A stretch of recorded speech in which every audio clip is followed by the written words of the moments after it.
horror.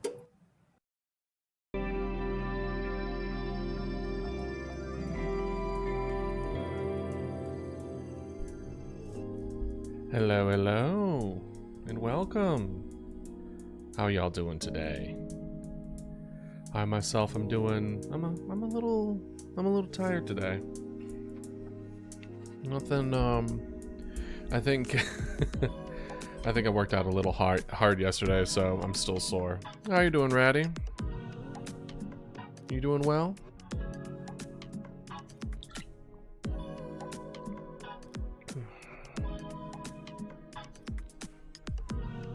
Good, good. Today will be. I don't think you've had a game dev stream yet, Ratty.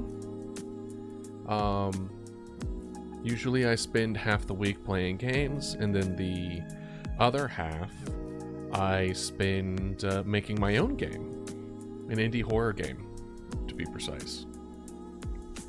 So today is a game dev day. Oh, thank you.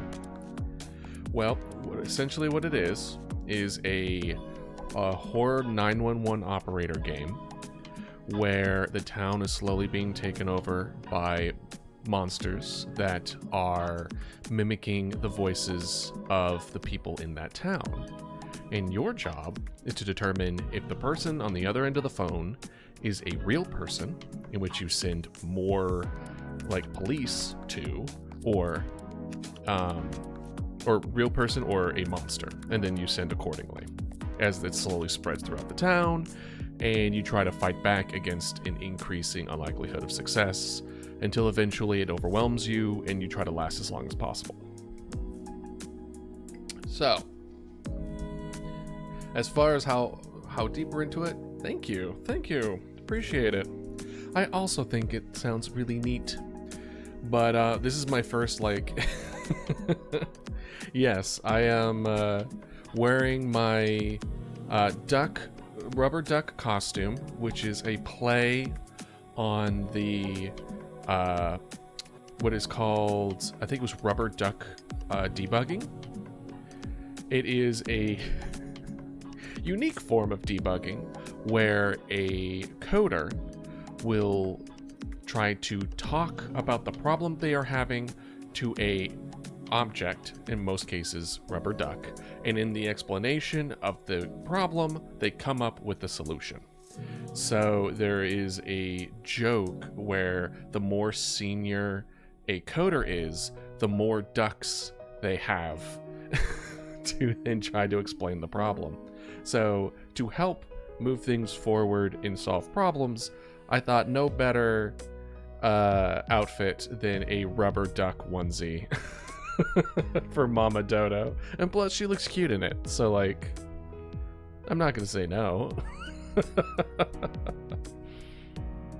But yes, no, don't worry, Mama Dodo is still a dodo, but at the moment she is portraying her duck-like brethren.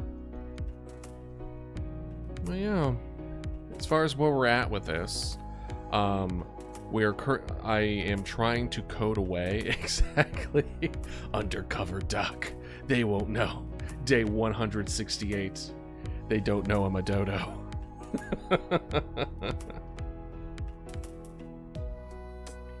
But today, we are still trying to code and figure out. It's oblivious.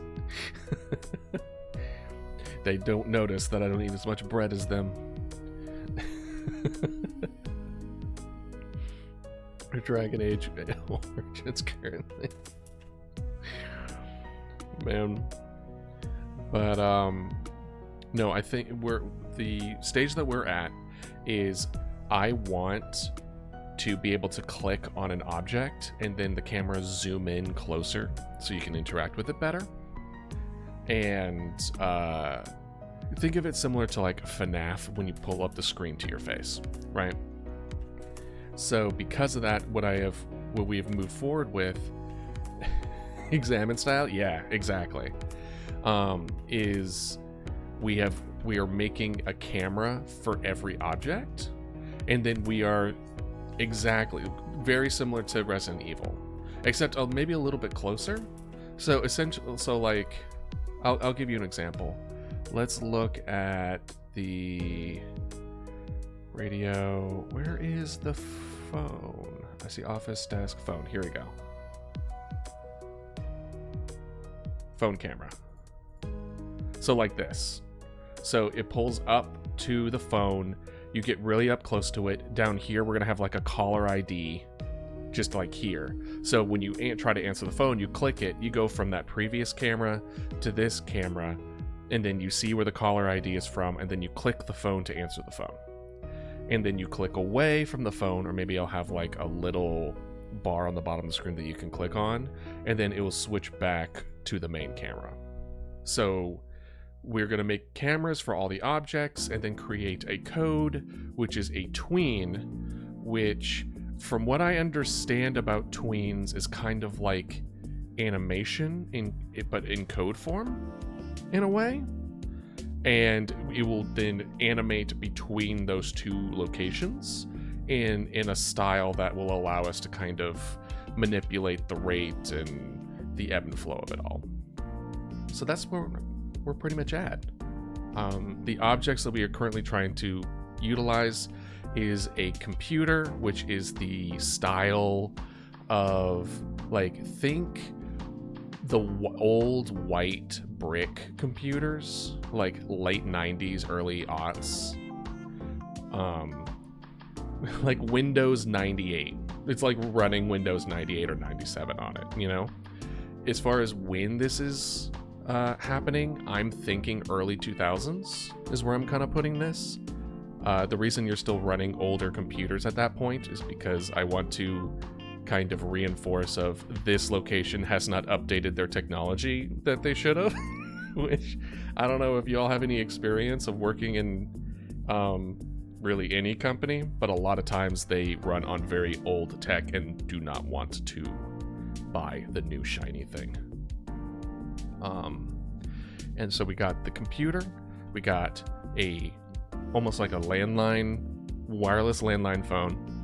Then we have a receipt printer, which what that will do is every call that comes in will give you kind of like a receipt of what, like essentially an identifying number, an ID number, quote unquote.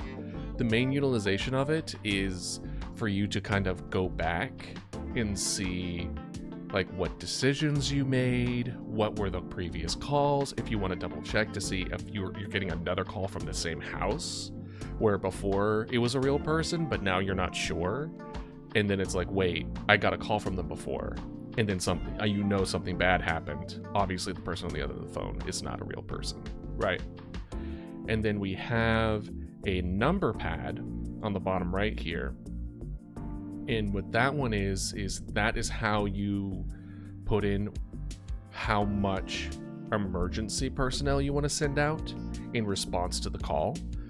And I want to make that one like super simple, where it's like number pad that goes 1 through 9, and then A, B, C, and D.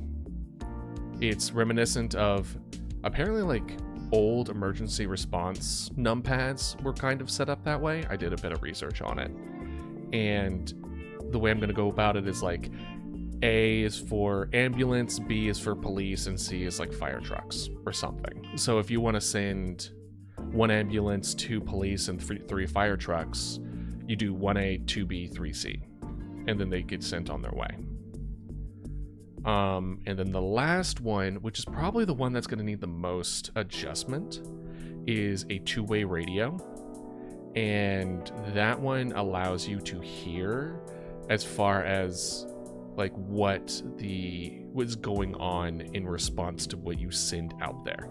So you can kind of hear the police kind of going into the house and the results of the decision that you made to see if you indeed made the right decision or not. Because if you make the wrong decision, you lose those people. They die. And when you lose personnel, you have less personnel to send out to other houses to then help them. Thus, you lose more houses, and it starts to kind of build on itself. Like, I want the feeling of this game to be more of a feeling of dread, where it's like you're fighting against something that is building, and it's getting harder and harder to fight it off, until eventually you don't, or you can't. And it becomes faster the more mistakes you make. So I also need to think of a good way of, or good reason to play it multiple times. I saw recently, but I like that you'll have more like story to it. Oh yeah, no. I plan on having pretty much all these characters. I plan on having, or all of the NPCs are going to have a bit of depth to them.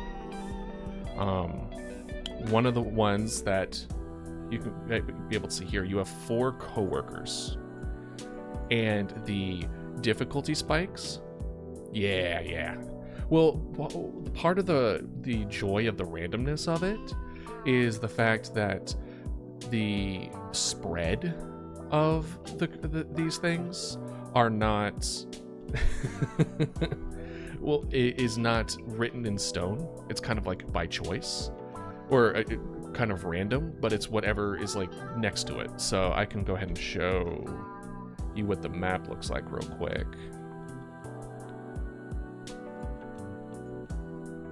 So this is essentially the map. You start down here on the right.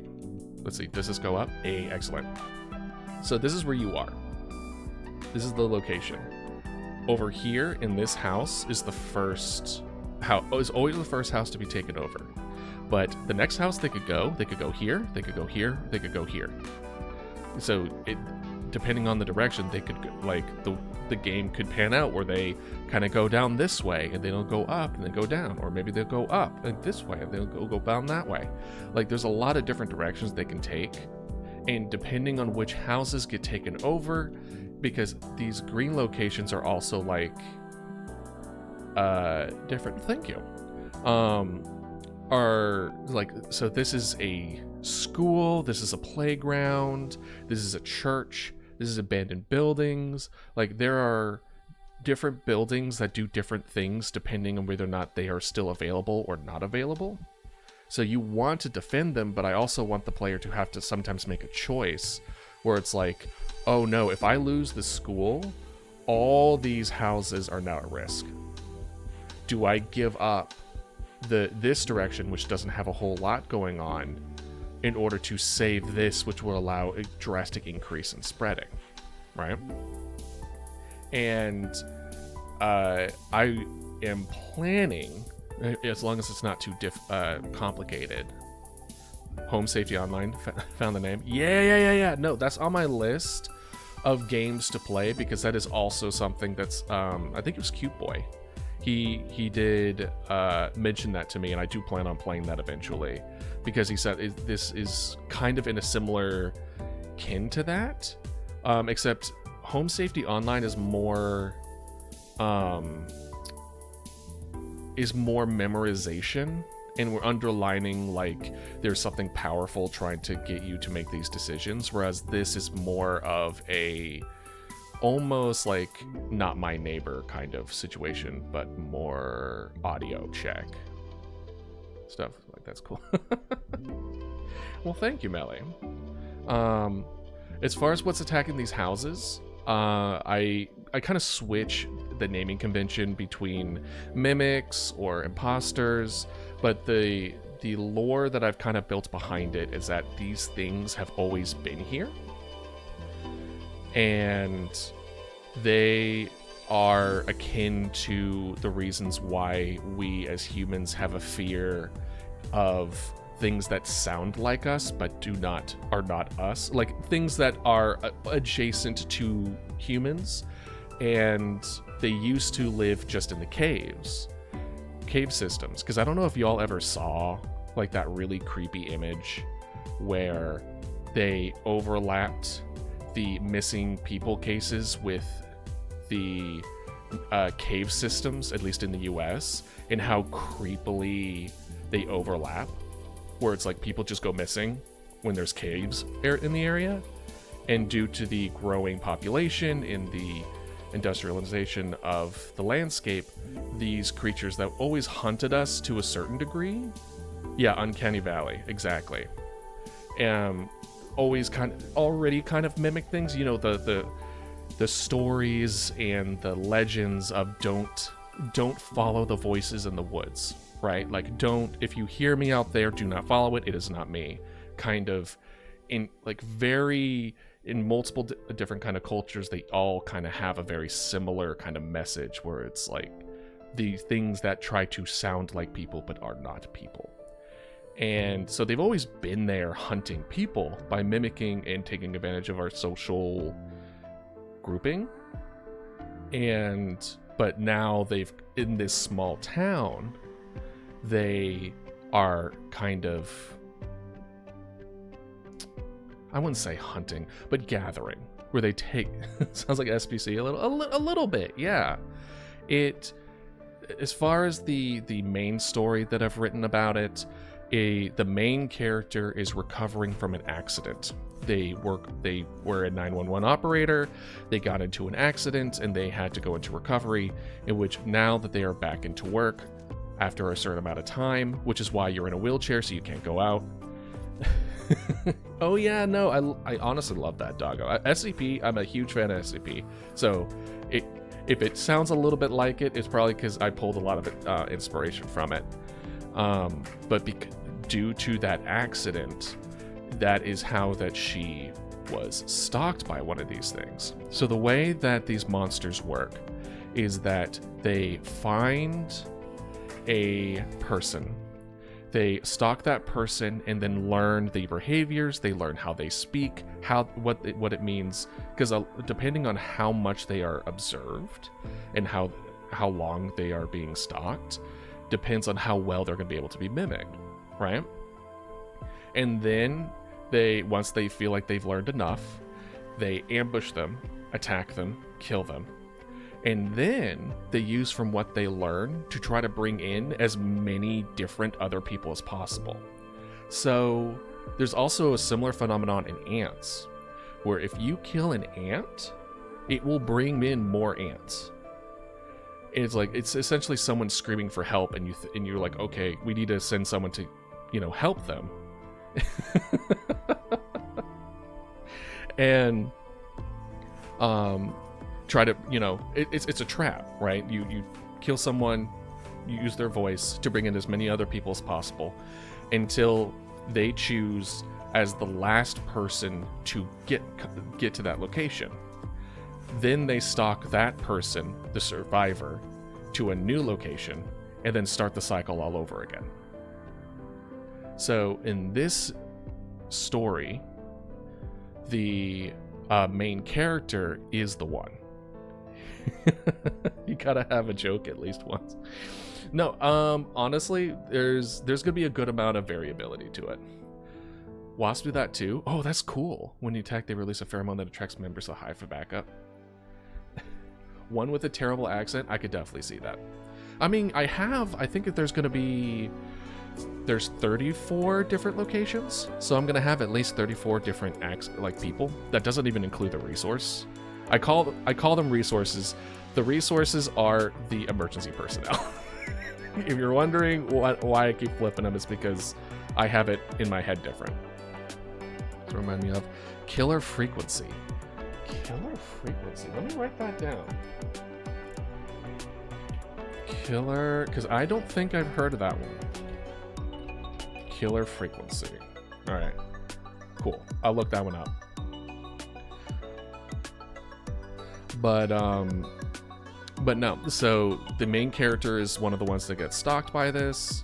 Involves more story like this. Excellent. Then that might be some good inspiration to see how people are implemented. Well, if you're expecting me to do any better, I'm gonna disappoint you. But so the reason that this house is going to be the first start of it all is because the person who helped the main character get into this building is the first one that was being stalked, and this is her house. This is the main one. You can read and do math. I can read and do math. I am literate and have been seen on stream to do math. So I guess I do have that advantage.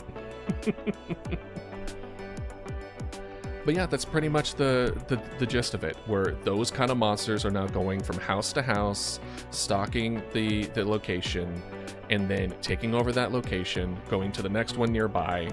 And there are certain places that have certain advantages, either by being adjacent to multiple different possibilities, or things like warehouses and things of that nature, which would allow people to then fortify and defend themselves easier. I hate just an accounting job. Yeah, maybe accounting's not the best bet if you don't like math. I feel like that's pretty important.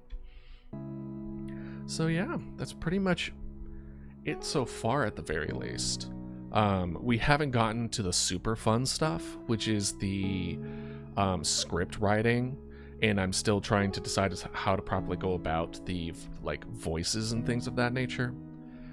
But you know, we're slowly getting through it. Once we get all the coding good to go, as far as all the movement and then the feel of the game are pretty good, then we get to the fun stuff of actually putting all that in there. Plot twist: there was a personnel already been replaced, and you're unknowingly spending time with the incident of people. Oh, that's right. I was talking about the coworkers. All right. So playing off that ratty, there are 4 coworkers that also represent, as far as game design perspective, spikes in difficulty. So you have one of the coworkers, when things starts to get weird, says, "Fuck this. This is just a job. I'm gonna go home." Like, I'm gonna leave town because this is weird and I don't want to be here, because I feel like that's a very real reaction to have. And then you have another coworker who had to gets a call from her house from her child that someone broke in, so she leaves to go to her kid because oh, honestly, all right, I'm gonna keep that in mind, Melly. So she leaves to go try to save her kid, but she doesn't come back. The third person, I think we decided to change the third person. The third person is an ex-cop who got stuck. No, they were on active duty as a policeman, but then got put as a desk job and was very just, disgruntled about being put in front of a desk. So when things get really bad, he's like, I will do I'll do better work out there than in here. So he ends up becoming an additional police car for you to utilize, but you lose them to from answering phones. And then finally, the last coworker is the ride or die coworker. This is the one that they don't leave until the very end of the game. And at the very end of the game, they're like, I need to go and make some phone calls, obviously like calling their loved ones, from like a safe place where they can make that kind of phone call, and they get attacked while they leave, but you don't know that. So when they come back, they're not them anymore until at the very last second, when the lights go out and the computer shuts off and everyone is gone, and then finally the phone rings one last time. And then that's why it's called Last Call. And I'm loving the build up to that, just that final moment. I don't know what that last call is gonna entail yet. But that last scene, I love that last scene in my brain. And I can't wait to build up to it. Yeah. So good. But yeah, so, and I also on the background or the back wall here, what if the call is in your own voice? Ooh, Ratty, that's kind of good. That's kind of cool. Hold on, I'm writing that down. Last call in own voice. I don't know how to be able to explain that out, but that's pretty awesome. That's pretty good. That's pretty good. Oh, not bad. Not bad. I mean, this is one of the reasons why I stream this shit. Y'all have good ideas.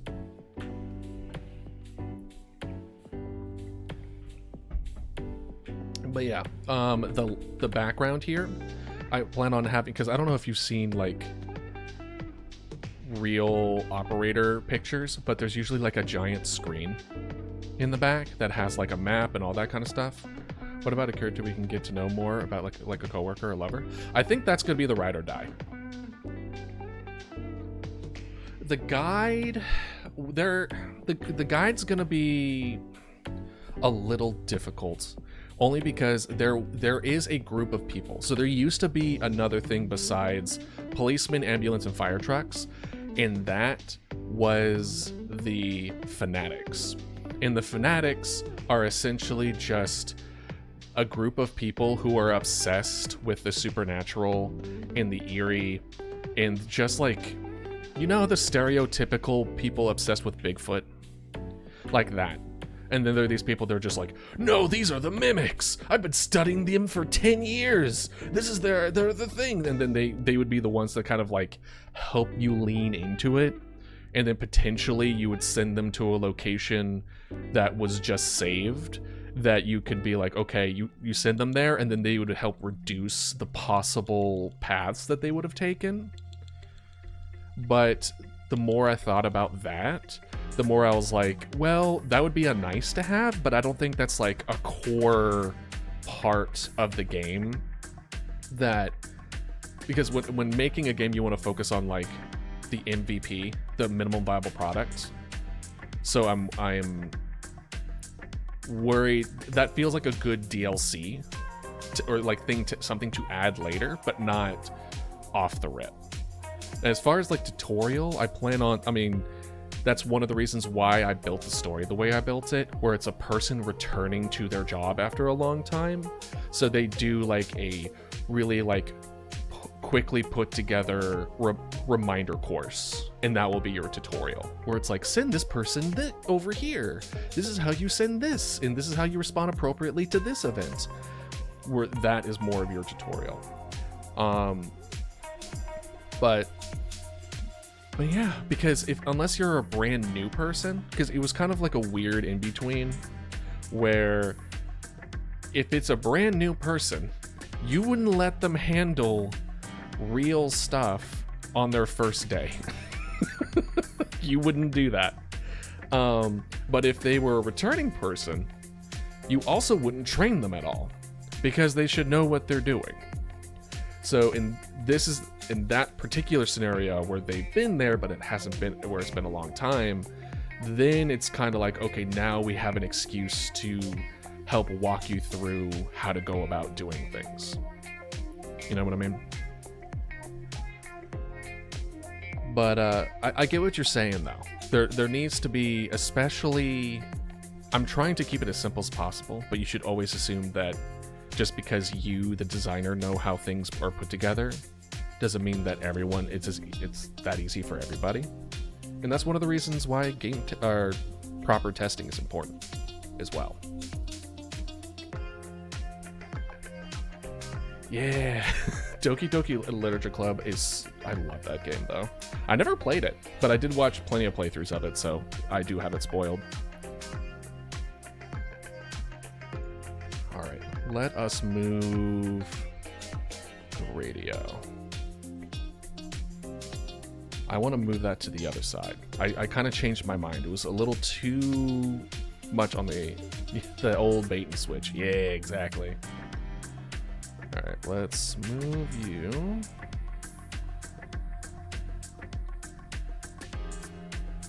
Let's see, we'll put you at like here. How's that look? That's not bad. Honestly, I think it should be raised up a little more. Kind of like that. The part where the game calls you by your name. Yeah, no, the fact that it goes into your files and calls you appropriately is really good. The only issue that if it is your voice, because when we were trying to decide in the very, very beginning of all this process, this is back in like April, I want to say, I was trying to decide what game to make. And a good portion of those games had a using your voice against you tech, so I'm a huge fan of that. But you need, like in those games, it was like you're trying to train your dog, so you have to speak it into the microphone, and then it took those moments and then twisted it, right? This game, as far as I have so far, doesn't have anything where it would record your voice. Unless it just did it, like, automatically without prompt. But if so, then what would happen if someone wasn't using a microphone? You know? Either you have to make the game call for it, or have a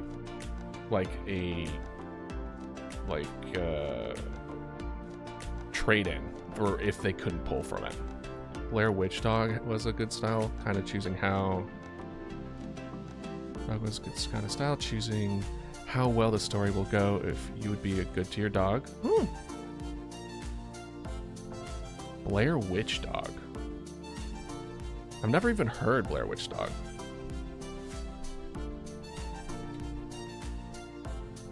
I have heard of the Communopad, though.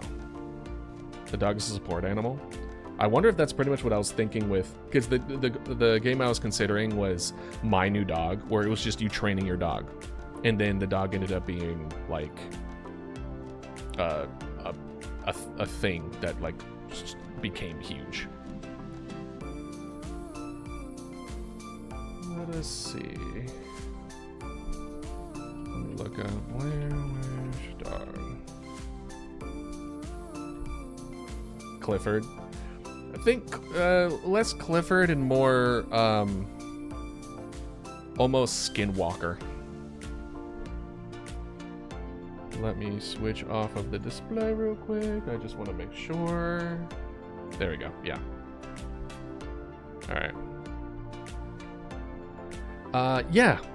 Kind of like The Thing, less body horror, more Uncanny Valley. So instead of like weird masses of past faces and tentacles and spider legs, it's more like werewolf style, but not what's the word I'm looking for? Much skinnier. Let's look again. Let's look again. Kind of like that. Maybe just a little higher? Like maybe it's on like a thing? Yeah. So then it's like, okay, so you have the thing on the bottom right. Then you could click the phone. I don't want people accidentally having to click between that and that. So actually, let's move it a little bit more. But this time to like the right. So let's do like something like this, and then like this. And then now let's look. Yeah. So they were like, okay, cool, I need to answer the phone, I need to look at the print, I can send people out here, and then I can listen to what's happening on the radio here. And then I can click this to make the map. So what I essentially want is a way for, let's see.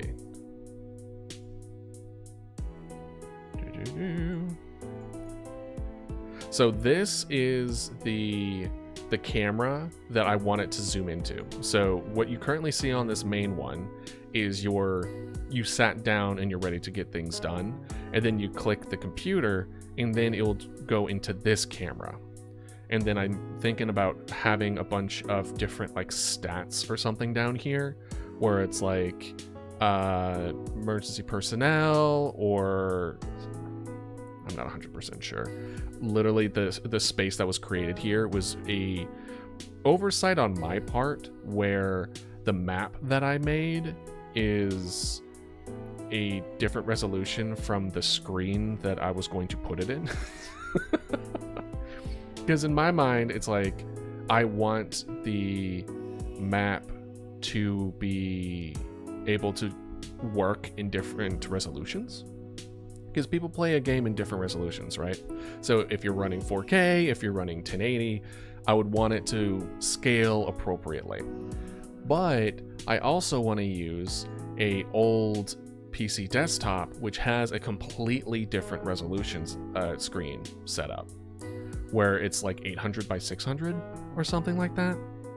And I was like, oops.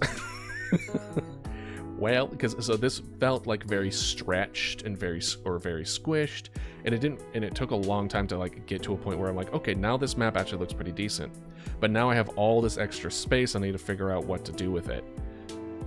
So at the moment I'm like, well, either I need to cave a little bit and use a different kind of monitor, or I need to get creative and think of what kind of additional information that I can give here. Because that's a very fine line with this game. Because this game combines two elements that don't usually go well together. And I picked a hell of a first game to try. And that is, it's a strategy horror game. Strategy is about figuring things out, gathering information, and empowering someone to then solve a solution to a problem. A horror game is about depowering you and removing information. So there has to be a balance between what I can give the player to then utilize, while also hiding from the player to then frighten. And so if I am like, oh, I have all this space to give information, I have to be real careful as far as giving information, because if I give too much, that will ruin the horror of it. That'll ruin the suspense of it. I'll kind of give an example. So in this screen, when you're at like sitting in the main chair, I'm planning for the screen to either be off or a different screen to pop up when you're not looking into it. So you have to, in order to see what's happening on this map, which, by the way, as far as things that happens on this map, I'm having it so that any location that you lose landline to. So I'm using that as kind of like the game telling you that you lost a location, is that it goes red, and then you can't receive calls from that area, and you can't send anything to that area. So you don't know how fast things are spreading. You don't know what locations have been taken unless you click on the screen. So we hide that information from you as long as you're not looking at it. But if you're looking at it, you're not able to interact with the phone. You're not able to interact with sending things to people's way, or maybe potentially even listen to the radio, depending how restrictive we want to be with it. So we want to hide certain things when they're out of mind. You kind of using the example of FNAF again, where I don't know how many people kind of like clocked it, but the fact that you can't interact with the doors, to close the doors and look at the lights and look at the cameras at the same time is a very good choice.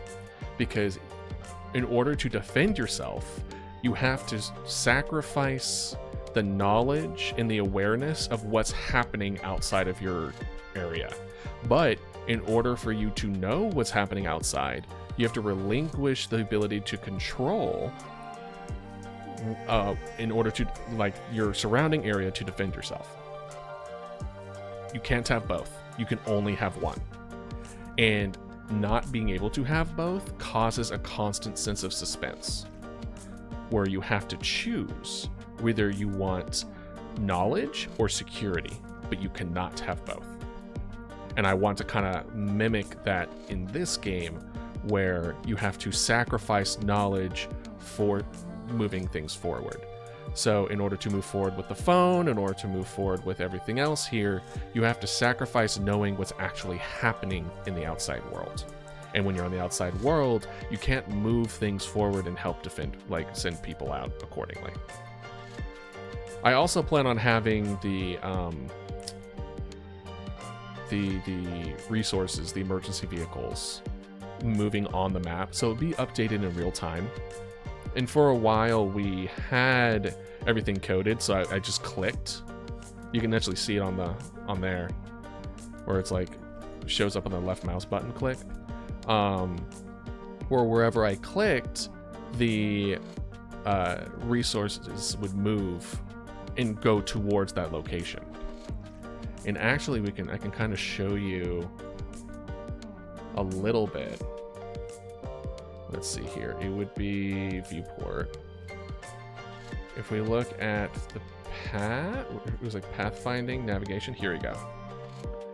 Here, I don't know why you can't see the thing at the moment, but this is the paths that I manually made myself. So they only can travel within this map. And these follow the roads of the map that I made previously. And then I have like all the different vehicles, which each, by the way, have their own effects as far as why you would want to send it. So in the case here with police, you send a policeman for situations that call for de-escalation, and you are the main force, and you sending to a location. As of right now, we haven't gone through the actual balancing. We still need to do that. But for now, you send an additional police car if you think that the location is the person on the other end is not a person. That's what we currently have going. And the reason that's kind of important is like, well, why don't you just send that every time? It's because you have limited resources and you can't send it everywhere at the same time. If you just get frugal with you send everything everywhere, you get a call and you have nothing to send anymore, and then you lose that location.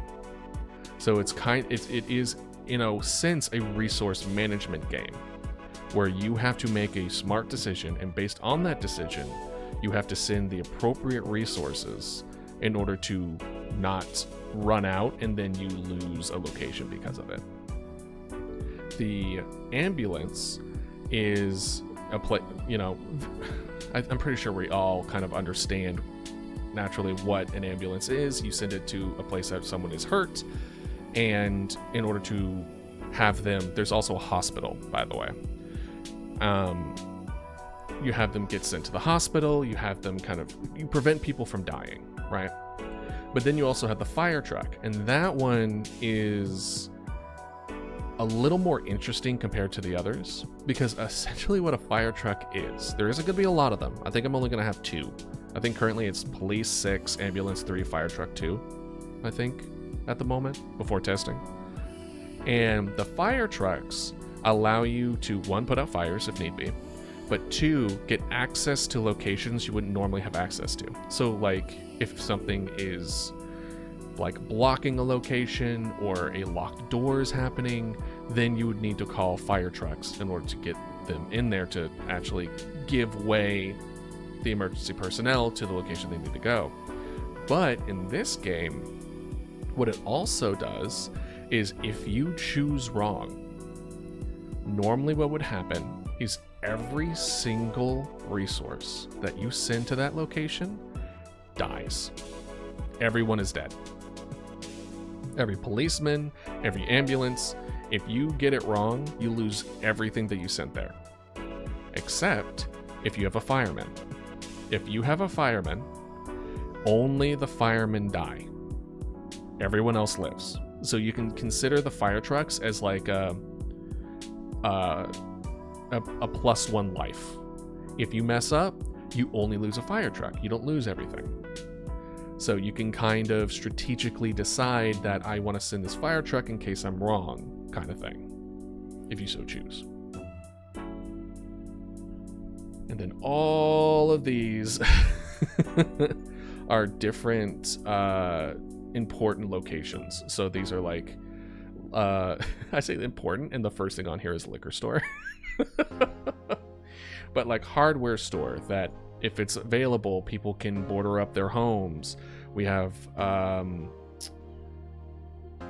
also have, well, a lot of these are scenic based. So I have an abandoned buildings that you'll get a call from the local teenagers for, where they're there when they're not supposed to. where they're more focused on getting in trouble with their parents versus their little brother that they brought along is now missing, right? So things of that nature where you get calls that help build the story of what's happening, and depending on the way that the spread goes, paints a different story. So it's not like I'm planning on making like a decision tree. That's too complicated. I'm one man. It's already taken long enough for me to make this. I ain't doing that. But instead, it's if I make these situations more open-ended, what it will allow is that depending how you fit it will give you a different result. Where you have different emergency personnel that each have their own like character growth, maybe from beginning to end, but you don't get to see all of them because only one is going to last to the very end. So then you play it again, and then you just so happen to get another guy to the end, and you get to see their character growth, and so on and so forth. And I think what that would allow is what changes the game's story for you is the immersive storytelling of the person playing the game, making different decisions on top of just a sprinkle of randomness. Because again, it's not truly random. Not really, right? It's not like they can go from the top left and then the top right suddenly gets taken over. It's like, it's not completely random, but it's random enough that would allow you to make it so that you still have to make different decisions. And because you make different decisions, you send different people in different times, that means it's going to be a different experience every time. So, that's pretty much it as far as catching y'all up. And I think overall there's just a lot of houses. And I already kind of went through as far as like how many kids I think I'm gonna have, how many adults. I also had to have like good, interesting interactions within people. One of them is that you'll get random calls from what the person that I like to describe as the rambling old lady. I did air quotes in real life, not that you could see it.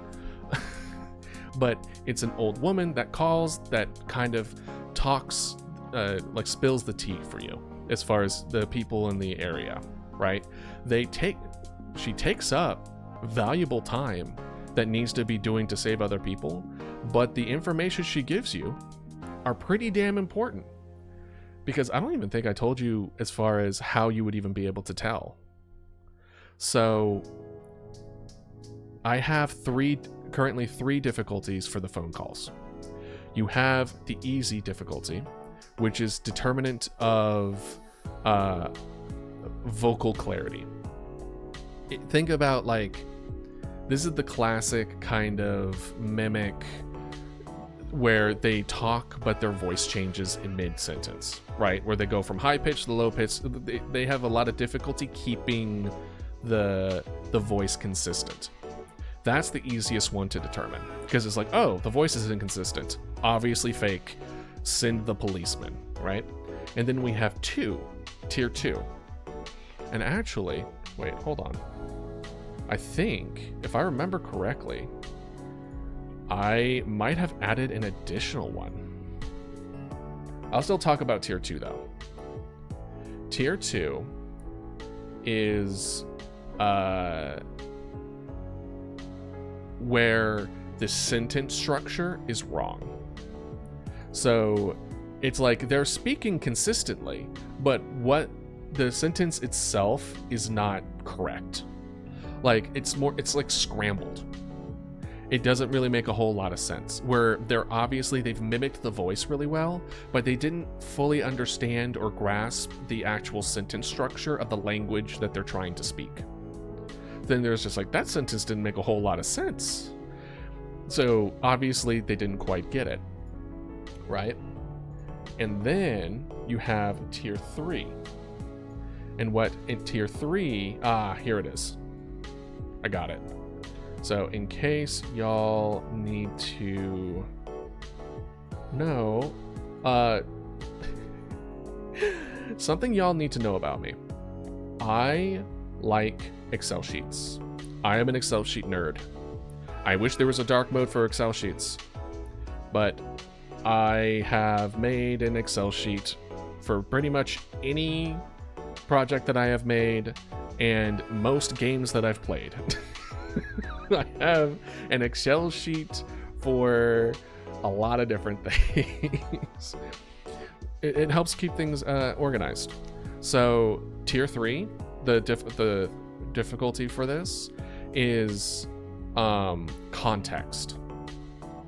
So what context is in this case is kind of like what they're saying. Their voice is consistent, the language is correct, like the structure's there, but the context of what they're saying is not correct. These are the ones that it's like, oh, like they call and they're just like, oh, sorry, I was out walking my dog, and it's like 2 a.m. Or it's like, oh, sorry, I got back from the tanning salon, and it's like midnight. Where they say things that like it wouldn't really make a whole lot of sense to do if in the situation that's calling for it, right? Or even to the extent of like they are calling because someone is like breaking into their home, and they're like, oh yeah, no, I'm just in the middle of doing dishes. They're just like, you're doing dishes when someone's breaking into your house? What are you talking about? Like things of that where contextually it doesn't make sense. And then the 4th difficulty, which is linking back to what I was talking about with the rambling grandma, which is the most difficult tier in a call that you can get, is a knowledge check. These things are the person that is calling, everything is making sense, everything is good. Once you get to tier 4, and that's what makes it so terrifying. Tier 4 is the level of, it's barely even a monster on the other end of the phone. It's essentially just an identity thief, right? Where it's like it feels like it's just a person on the other end of the phone, but they just didn't gather enough intel to properly fool you. And that knowledge check can be checked if you, the player, actually somewhat pay attention to the red herrings in the game. And I have quite a few in this game. Some of them are, I have fences. I have fences around certain areas in this game, which makes you think, as the player, that would stop anything from crossing over. That's not the case. The fences do absolutely nothing. That does nothing to slow it down. But the ramblings of the grandma is intel. The information that feel useless are actually useful, especially in situations where you get tier 4, where it's like, please, you need to come here. What about my son? And you know that they do not have a kid. They are single and childless, and you know that for a fact. And you're just like, oh, they messed up. They tried to get on you with that. So then you can act upon it that way. And it's not just the interactions with the player and the imposters, the mimics, that have like a lot of depth to it. I want it to feel like there are relationships between the people who live there as well. One of them was actually one of y'all, someone from chat mentioned this, and I've honestly fallen in love with the idea that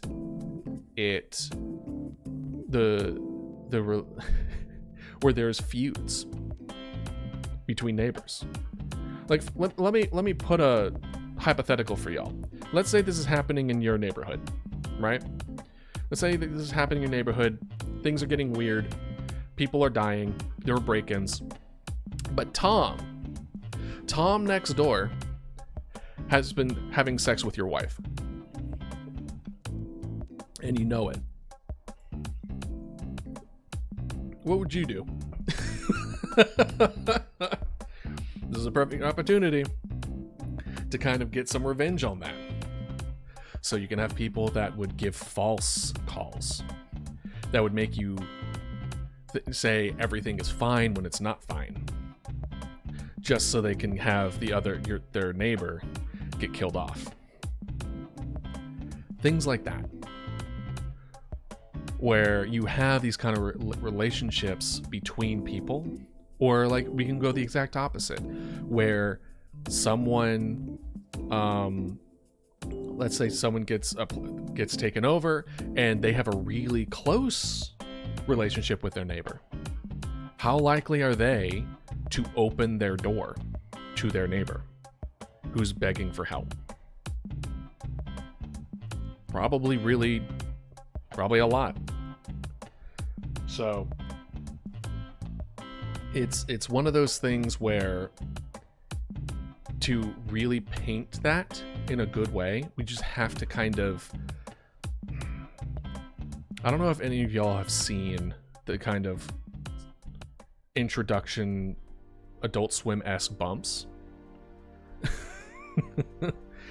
where the secret's intent. I truly do believe that. As we make things, we want to make sure that we have intention for everything that we make. When we make these characters, we want each character to have like an intent. It's like, how do they, like, what are they doing here? What do they do? What kind of people are they? Imagine being so petty you've been beefing with, get eaten by a mimic. I mean, like, you'd be surprised. You'd be surprised. I would put money on, it could be as low as a feud between dads where one of them keeps on bragging on how good their grass is. I think that's enough by itself to let the other person die. Or not return a clipper, like a branch clipper.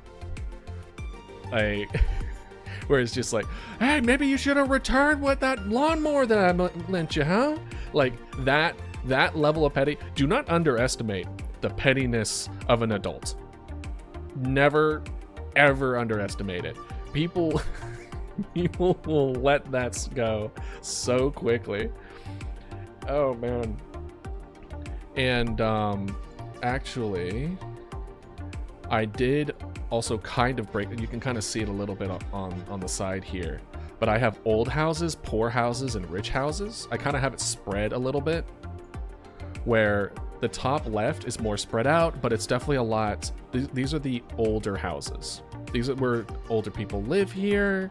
It's not really condensed. It's the type of people are here are more on the like upper end on the age, and then on the bottom you have condensed but poor quality. They're really right next to each other. They have different problems.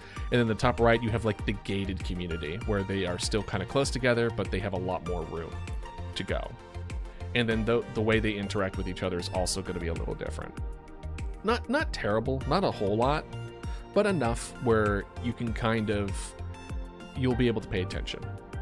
And one of the biggest reasons why I've kind of made the game that I've made it so far is because there are three things that I am trying to do at the same time that is very difficult to do. But a lot of the most successful games definitely do all three. And that is a game that's fun to play, because of course it is. We all want a game that's fun to play. A game that's fun to watch, aka streamers, YouTubers, that kind of stuff. And then also a game that's fun to play after you've watched it. And that's the one that requires like randomness and like things like little hidden things that you, once you've seen it once or twice, you didn't gather the whole thing. You didn't get the whole experience. Because I feel that there are some really good games out there. Like, I'll use the example of The Last of Us. The Last of Us is an amazing game. I love that game. I have never played that game. I've watched someone play that game, but I haven't played it myself because I don't really feel the need to. I feel like I've gotten the experience that I was going to get by watching someone play it. I still bought the game though. But like, that's a good example of like you doing all three, because especially in this day and age, I mean, I'm a streamer, for crying out loud. A lot of people, their first interaction with the game is someone else playing it. It's not themselves playing it. So having a game that's fun to play, that then the streamer will want to continue playing, or the content creator will want to continue to play. The people who want to watch the streamer play it, so that they get growth and then you get free publicity and marketing. And then the ones that then want to play it after seeing it, thus doesn't kind of like the marketing doesn't also reduce your sales, right? So doing all three at the same time is really important. So that's why I'm trying to implement all these kind of depth and different like possibilities here, so that when people do play it on their own, the way that things panned out themselves, or the way they played it, is completely different. They get to see a new character go out. And also, humans are really funny. We pack bond so quickly to such random things that it really doesn't take much. If people pack bond with Roombas by putting eyes on them, like, it doesn't take much to bond with an object or a thing that doesn't exist. It's really funny. So all it really takes is a story, a character development that made the person playing it fall in love with that character a little bit. Not really, but like going like, this guy rocks. The next time they play that game, they're gonna try to make sure they don't send that guy out for dangerous situations. They'll play around not getting that character killed 100%. And I think that itself is really interesting. So trying to figure out how people are going to interact with your game and how people are going to like experience it, and then kind of playing along with that, I think is part of the joy of making a game. And gonna be one of my favorite parts in doing this is once we get down into the nitty gritty of, I was like, okay, let's write this in such a way so that, does every person need to be a banger? No. Hell no. We're in a unique situation where everyone's gotta die. And it's unfortunate, but everyone's gotta die. Everyone's going to die. That's a good just life lesson in general. Listen, everyone's going to die one day, including in this game too. So that means not only are there going to be characters that you don't want to die, we can throw in characters that you do want them to die. You can have people that are just assholes. They're just like, oh, perfect. I know exactly who to send to this location. Will it make it harder for you? Yes. Oh, I know I mentioned the other co-workers, but I don't think I explained why they're considered difficulty spikes. Because you're splitting, in the beginning of the game, you're splitting the workload between 5 people, and then you lose a person. I don't know if any of y'all had tried to work when people quit, but this is a very much a rule in reality too. They just expect you to pick up the slack of everyone else. So that means you lose one person, you go from 20% to 25%, which means you are now getting 25% more calls. And then you lose another person. And now you go up to 33%. I don't know what the percentage for 8 into 25, but let's assume greater than 25%? No, it would be less than. Greater? Less? I don't know. I'm not a mathematician. You get the gist. As people are falling off, your workload increases. When the workload increases for the calls coming in, you're not able to get to all of them. Thus, you can't send your resources to all of them. Thus, you start to lose more houses more quickly, which then makes other people leave. And then it goes furthermore. Like, it gets more and more and more and more difficult to keep up with everything until eventually it gets to the point where you can't do it anymore. You literally cannot have the ability to tackle everything. And that's kind of the crescendo. That's kind of like the peak moment. Because after that moment, like, it's out of your hands. You're no longer in control. You're done so. Right? So we will have to design it that when it gets to that point, that the game speeds up a bit. We don't want a situation where the people are just like, well, I can't stop them all now, and the game, I still have another 20 minutes before this game's over. I'm gonna go get a drink. Like, the learned helplessness needs to be a very short-lived thing, or else it's just not gonna feel good. All right, maybe I've done enough talking about it. Maybe we should actually manipulate it a bit. All right, so, and if you guys have any questions or thoughts, feel free to mention it. This is not such a rigid experience that I won't take in feedback.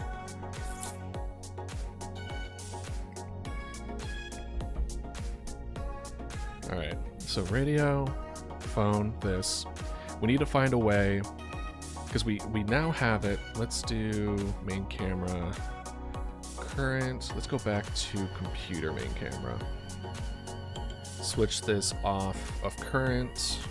FYI, this current here is a toggle which tells the game that you want to start the game with this camera. You can have multiple currents on, but then the game is just the engine's just going to choose one, right? So you pretty much only want the one that you want them to start with as on here. The reason I had it on is because I wanted to check the perspective of the object that we're doing. Speaking of which, let's check this guy. Honestly, I kind of like the angle, the off angle of it. I kind of dig it. It's more dynamic. Sweet. And as far as the location, how this is going to look, this is essentially going to have a very office look, and then you're going to have like an out of vision, kind of like blurry people walking around and stuff like that, and like computer glows, and then oh my gosh, I didn't talk about this. I mentioned the background where they usually have big screen TVs in the back. So what I have, if we are to look at, we have the display on, good.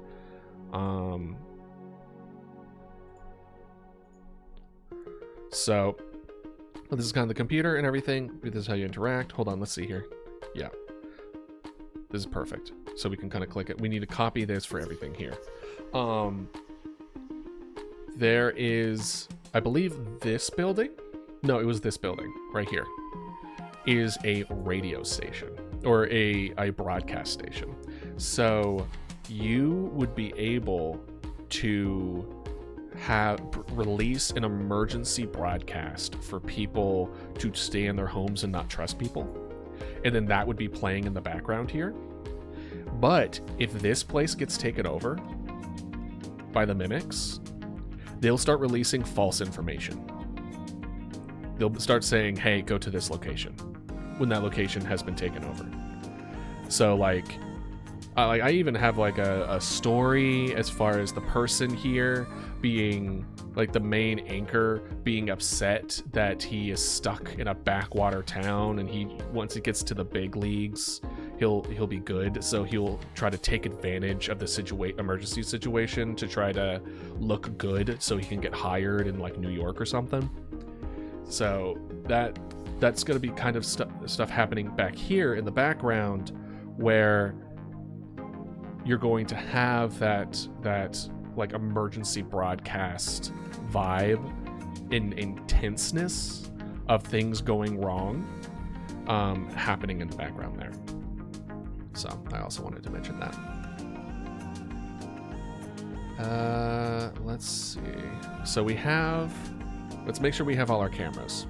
And then we need to figure out the coding for the tween to get from this main camera to the other main cameras.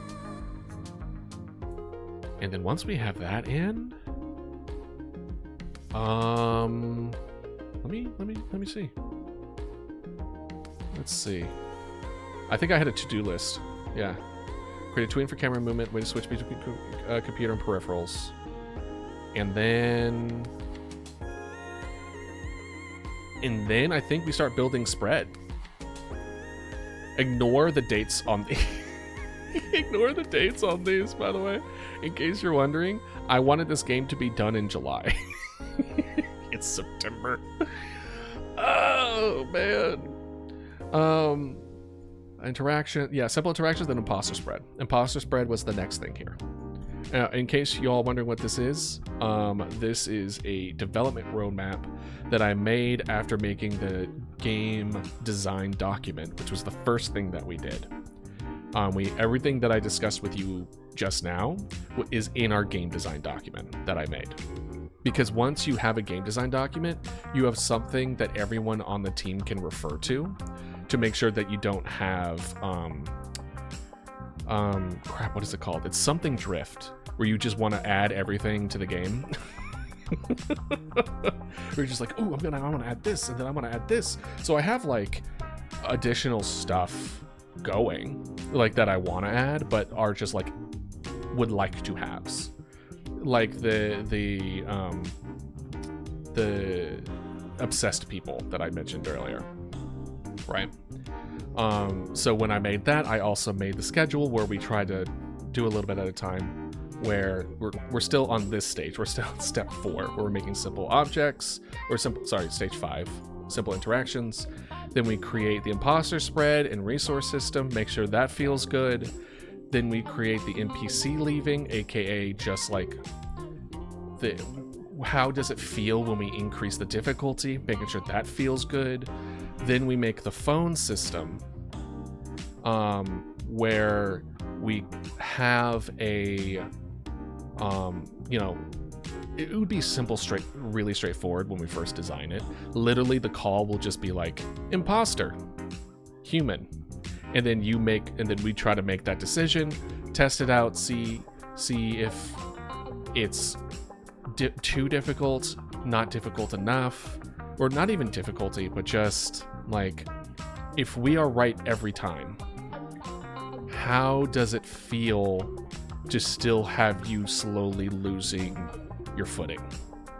We need to be very careful, because once we have that feeling good, then we kind of do the opposite, where it's like, if you make the decision wrong every time, how fast do we want the spread to go?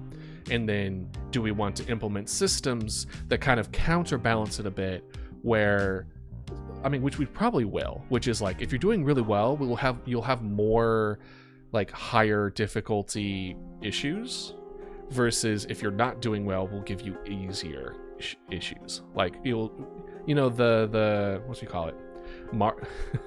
I always like to think of Mario Kart, but that's more of a giving resources to people, like less resources to people in front and more resources to the people in back kind of deal. But I very much do like that kind of way of going about things, self-balancing, etc. Then we get to the fun part. It's only until stage 10 that we make the really fun part, which is writing scripts and then really going into the depth of each character and what direction we're going to go with it. Then we make the phone calls, aka like the actual voices, the actual calls of them. As far as the direction that we're going to go with that, I'm still not 100% sure. I'll need to double check as far as the I don't know too much about the strike that's happening. I don't even know if it's still happening with voice actors in video games. I want to make sure I'm not stepping on people's toes with that. Because a part of me was just like, those are a lot of different voices with a lot of different things. Do we want to potentially use AI? Do I just want to go to utilize like Fiverr? Do I want to, like, in that case, I'm going to need money in order to pay people to do it. So am I gonna learn voice acting so I could do all the different voices? Or can I have like a voice changer so then I do everything? But depending on the conditions of the strike, I don't want to accidentally advocate the usage of taking jobs from people, because I very much do not want to do that. So this one is definitely the one that I'm most kind of worried about how to move forward with. But we will get there when we get there, because we are currently on step 5. We are nowhere close. I am counting my chickens before they hatch. Then we make the imposter filter. These are the things where, like, depending on how we want to go about it, I, as of right now, want to have every single voice line as completely normal human, and then we have depending on the difficulty of the imposter situation, just automatically edit and adjust that sentence without us manually having to go through and adjust accordingly for every single tier, because that's quadrupling our work, and I don't want that. Instead, I would much rather it just be like, cool, tier 1, scramble it and then make it sound weird. Or tier 2, where it's just like, okay, don't make it sound weird, but still scramble it. You know what I mean? Then we make the sound effects for everything, as well as the music. And that is correct. I am planning on making my own music for this game. That's going to be an adventure. I have made my own sound effects before. So a little bit of Idealist lore. I did attempt to make a game before. And it was for a game jam from Toolmaker's Toolkit. I think it was like 4 years ago at this point. And I was trying to make I don't even know why I wanted to try to make a multiplayer, but I was planning to make a multiplayer called Timefall, where it was a party multiplayer game where you were standing on a platform that was slowly falling apart, and below you was lava, but you can rewind time of where you were 3 seconds prior, and then you can throw grenades that makes it so that anyone else caught in it, they get rewinded 3 seconds prior. And then you had guns that shot lasers that pushed people. So I never finished it. I went too hard too quick, and I burned out like a bright star. And but part of that is that I made the sounds for the rocks falling into the lava and like the push and all that, and it was a lot of fun. It was a lot of fun playing that, and yeah, it was a good time. So if any of y'all are interested in game dev, participate in a game jam. You'll find a lot about yourself. For me, it's I can only go so many days in a row going full hog on something before I crash and burn. Yeah.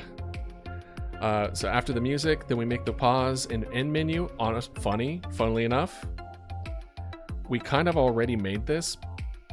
It was the first thing I made. I made the main menu. I don't know why the pause and end did the same, but hey, Mob Sterminy, how are you doing?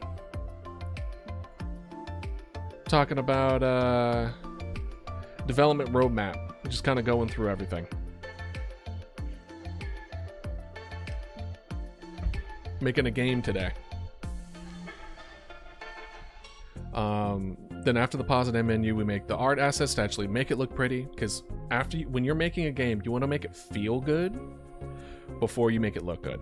Because if it looks good, but then it doesn't feel right, you don't know what the problem is. You have no idea. So if we make all the moving pieces feel real good, even though they don't look great, the art assets is where we start to make the scary game a scary game. You know what I mean?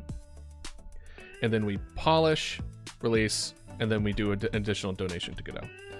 But yeah, so we still have a good ways to go, but this part, though, has been the slowest to get started. It's also the most dense. Like, it's the coding and the making everything feel good and stuff like that. That is the most time consuming part. And so even though it's like we're step 5 out of 20, they're not every step is created equal. So yeah. All right, so let's see, this is the main camera. We have the phone camera for the phone, good to go. Excellent. And then we have the printer. Why is the printer camera weird like that? All right, well, let's move it. Let's figure it out. All right.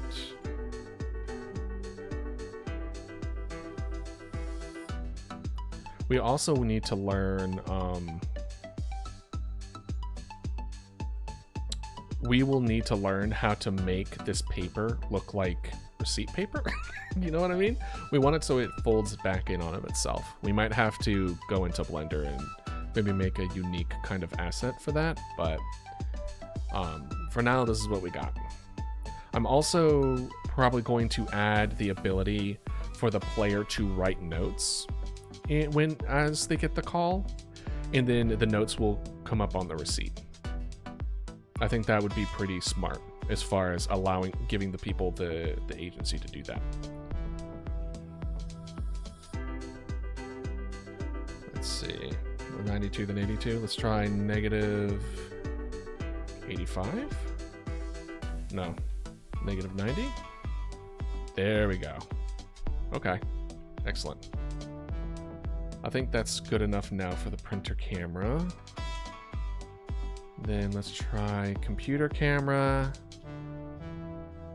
That's good enough for now. We might adjust that, but we'll see. Numpad.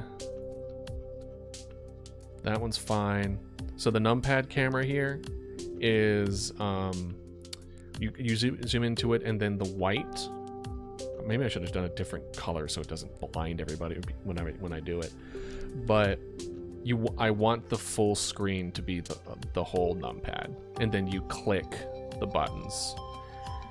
Do I want button click? I'm trying to think accessibility, because we did do a whole, I think it was multiple streams on accessibility and how we want to implement accessibility options and design practices as we make the game forward. The point and click thing may be difficult for some. So I think also making it so it's tied to numpad numbers would allow people to then be able to easily kind of go through that way. But then how are we going to do A, B, C, and D? Because that's the unique system for CAD systems, or at least the old CAD systems. I don't know if the newer ones still have it. They had an older numpad, but with A, B, C, and D on the side of it. And depending on, like, the letters added additional programmability. It's not a word, but, you know, diversity, flexibility. That's the word. So looking at my numpad now, I mean, even keyboards that don't have numpads. Shit.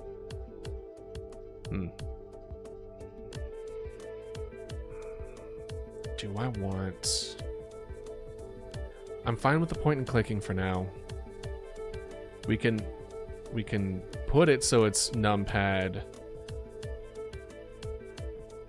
automatically, but then give the people ability to like change the stuff, which is fine. We were planning on doing that anyway. But what would the A, B, C, and D be?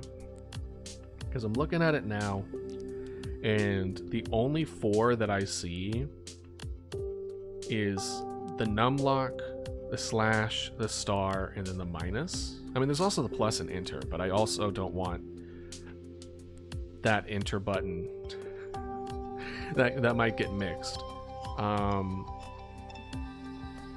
Let's do potentially numlock slash star minus might not be bad, but I don't know if everyone's numpad are the same. Well, let's Google it. F it. Let's Google it.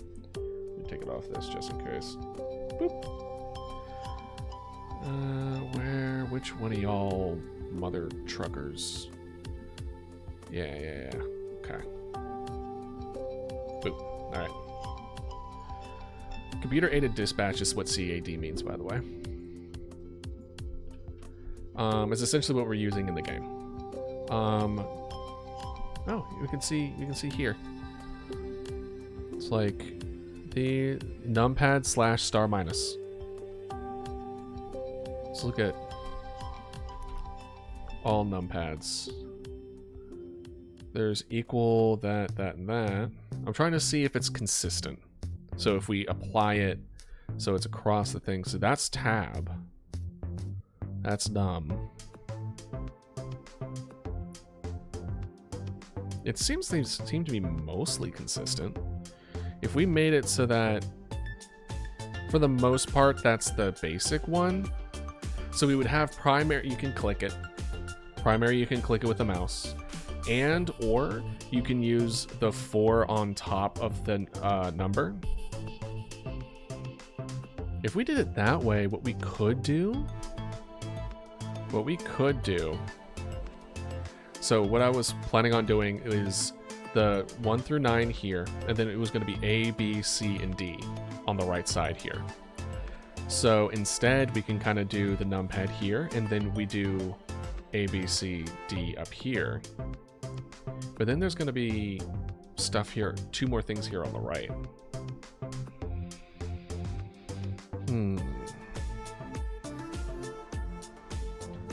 I think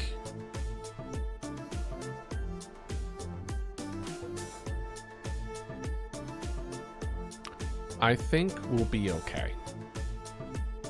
Let's do the click for now.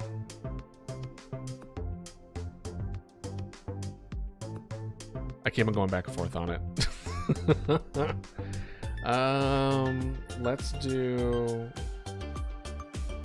Let's move forward with the click and then the numlock and everything for now.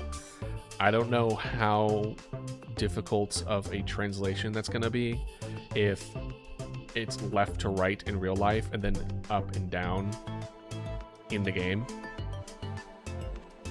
That might be a lot for some people.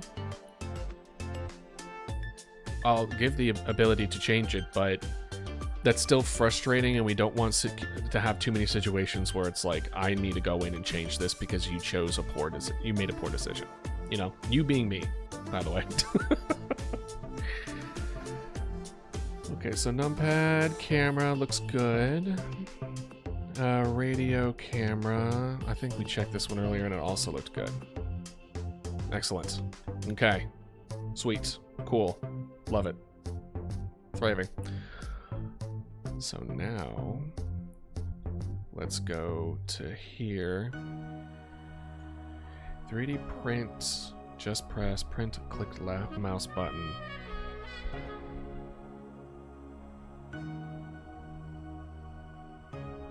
On area 3D event.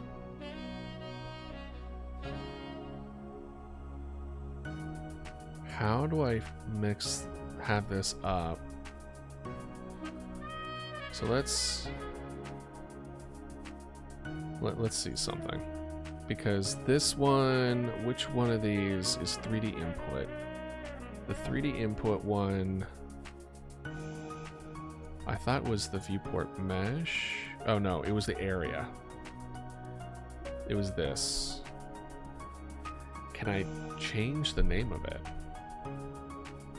I think we can, can't we? I think we can do like this. We can change the name of this particular input is that one.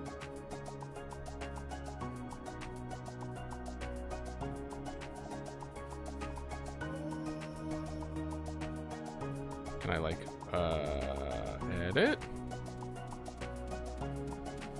On area 3D input events.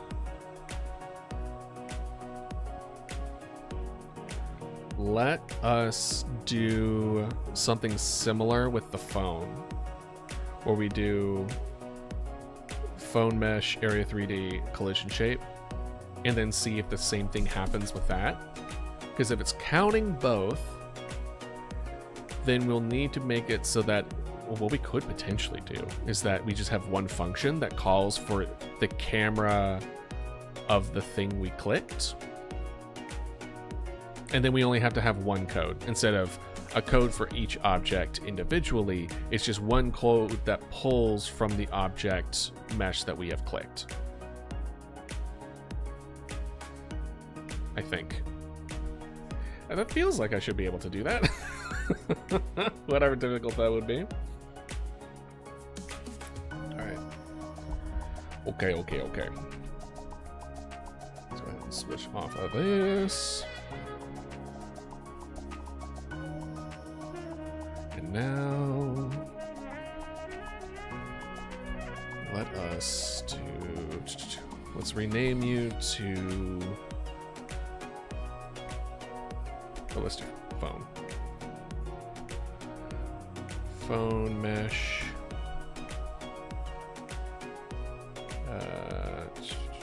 This is area 3D, and then collision shape 3D. There we go. And the collision shape is, what is this? Phone? It's a square, or this is cube. Some say a bunch of squares stacked on top of each other.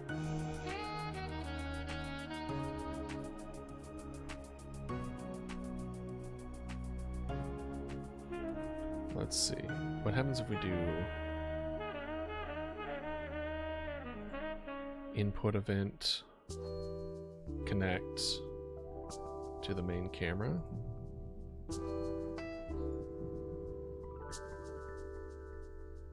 Let's undo that. Or maybe not. Let's see, hold on.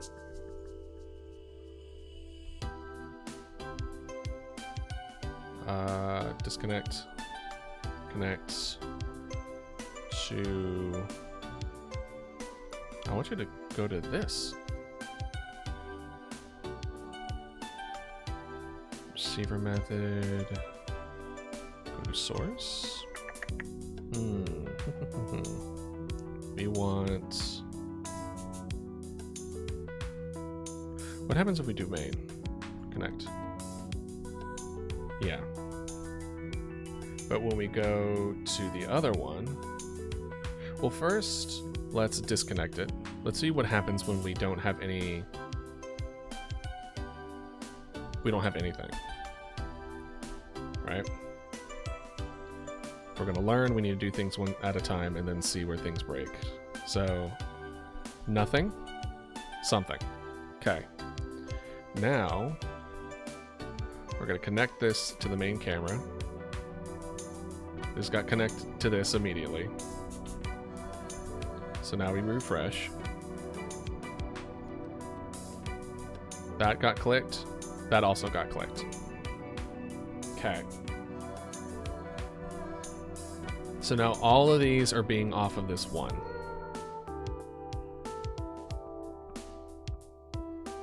Interesting. Okay. Well, let's go ahead and just continue on doing that for all these objects here. So we want an area 3D, collision shape 3D under each one.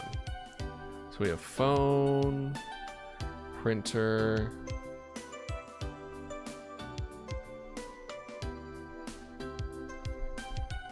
this is printer mesh.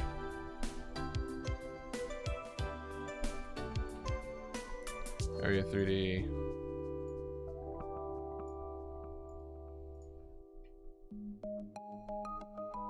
Can I just do collision?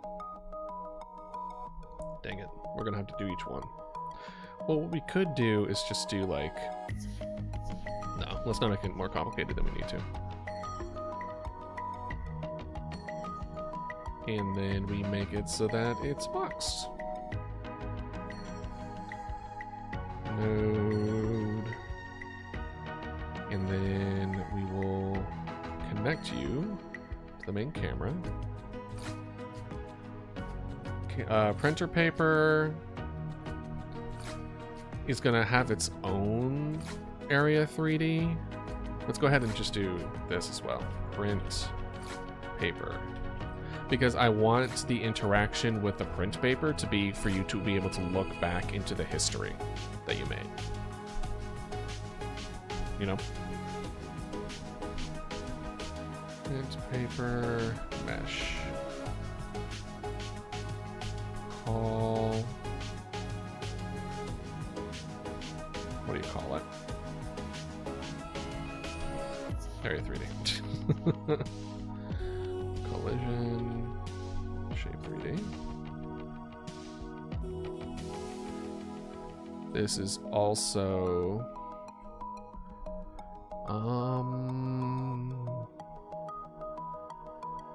convex polygon, convex concave. It might be concave. I don't think box. Well, box would probably be okay. It's certainly not a capsule. Leave that be for now. Computer, that one's good. Then we do numpad, mesh, area, and then 3D. No, collision. If I could spell collision. Numpad is also indeed box. Ooh, wait. Crap. If we're finishing up interactions here, we need to have all those numpad buttons ready to go. Oh. Oh. Oh. Ow, ow. Alright. Fine. Let's at least do this part. Connect. And we did printer, right? Okay, we did printer, we did numpad. We just need to do radio, and then we'll make the buttons for the numpad. Not the numpad buttons. Where it's gonna be its own separate thing. Let's do body. Oh, right, that's the body of it. That's basically the actual machine of it and not the buttons, whereas the rest of this is buttons. I guess. Alright, radio mesh 3D area collision, and then make the collision square, cube, boxed, thriving, and then node main camera. Okay, let's give it a shot.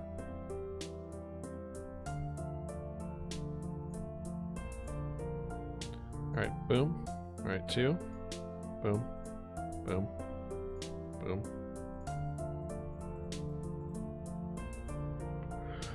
Got you. Okay. We need to put the mesh underneath the body and not the pad. Maybe both? Maybe both. Because I could see people clicking this and they're just like, why isn't this working? but then they click this and then it works. But I can also see people click this to try to move it over, but it won't work. So let's go ahead and do another one on the body.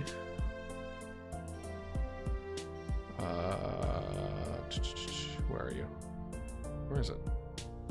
Radio, numpad, number pad, body. Here we go. First of all, let's rename this numpad body. Numpad body mesh. That's not how you spell mesh, idealist. There you go. Good job. 3D. Area 3D. Collision.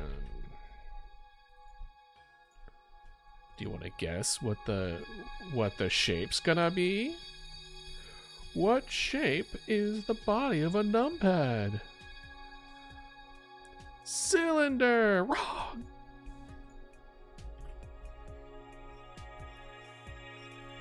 And then also link this to main camera.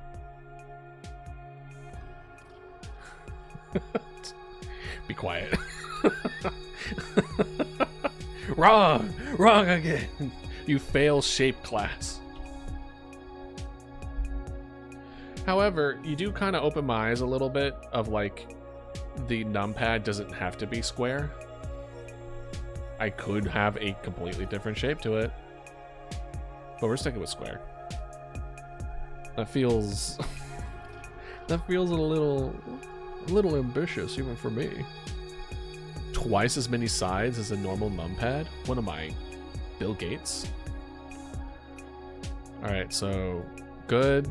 How about the paper? We should probably also add it to the paper.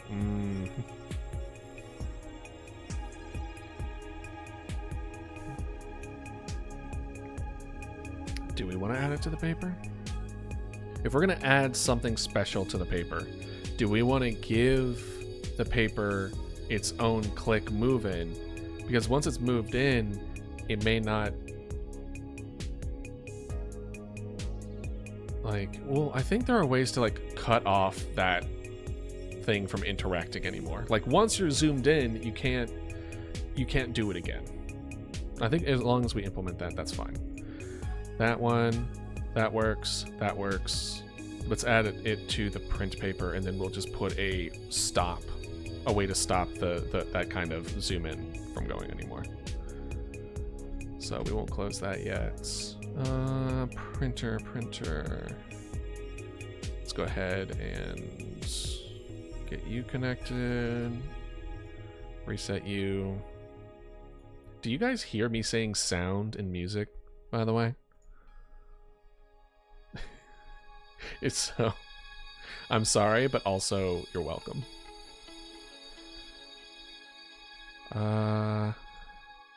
Works. Okay. It is now reading all of our things as we interact with this.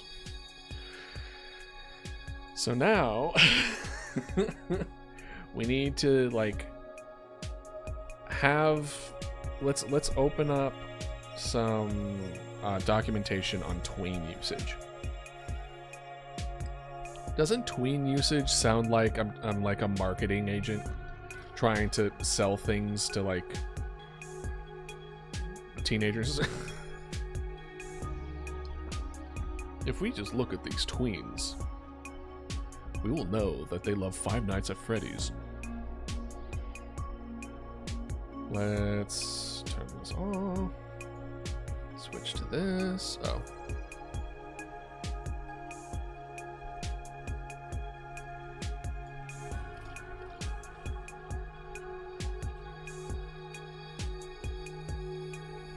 I forgot to post on X or Twitter or whatever you want to call it.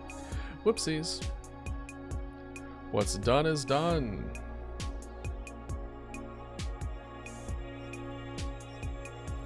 And let us do... Where are you? Where are this damn thing? Okay. tween. Here we go.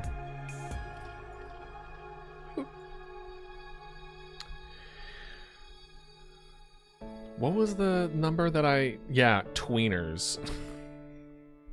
I lost my fucking mind when I learned about tweeners, man. It's so funny to me. Let's see. The word tween comes in between. Alright. The tween animation is created by adding tweeners to the tween object using tween property, tween interval, tween callback, and tween method.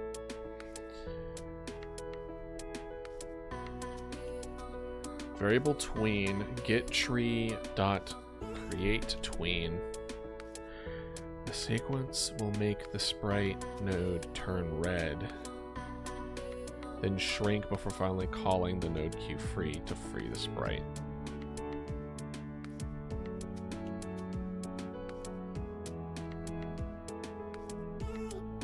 So you have to call a particular object to tween. So that's where things get a little more difficult, right?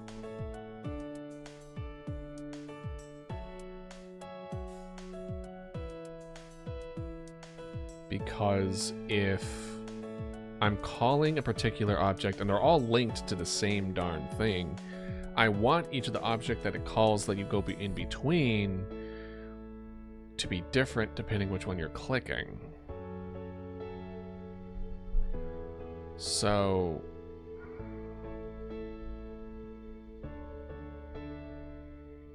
tuners created between methods, scale.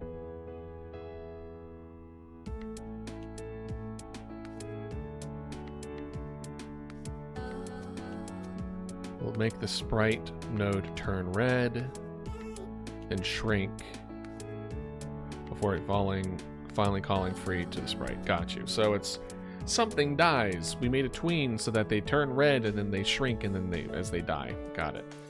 Tween is created with one of the tween exclamation mark methods. Not exclamation. That's a star. What's wrong with you? A chain method call can be used to tweak the properties of this tweener. For example, if you want to set a different transition type. Most tween methods can be chained this way too. In the example following, the tween is bound to running script node and the default transition set for tweeners. Let's see here. Can we do Godot, tween, camera?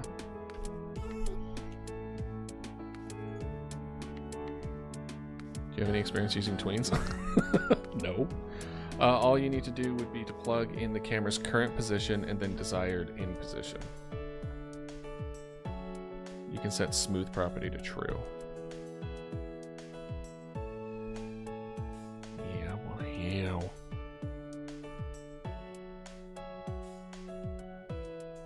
RGB, but it instantly snaps the camera to the position.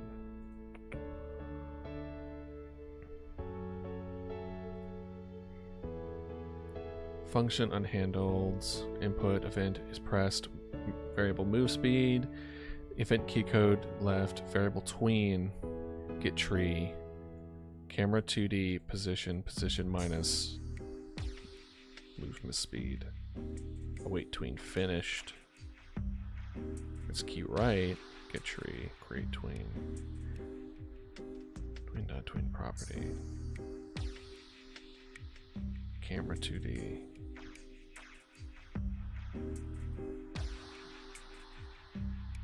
Plus vector 2 right equals move speed. We should probably put like a little move speed stuff to it too.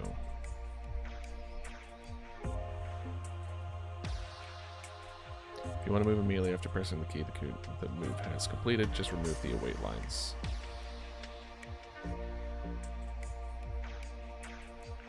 Let's try something similar to this. Okay.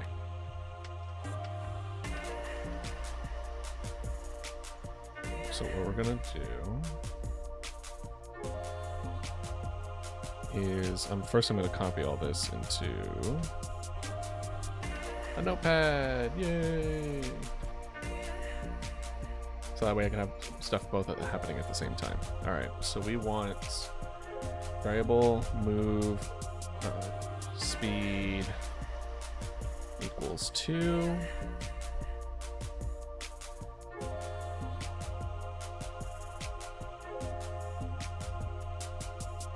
Then variable tween equals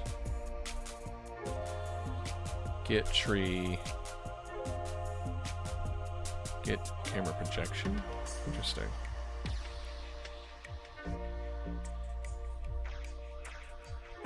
Get tree dot create tween. Okay, we have created a tween. Or we created a variable called tween. Well, we could name it something else.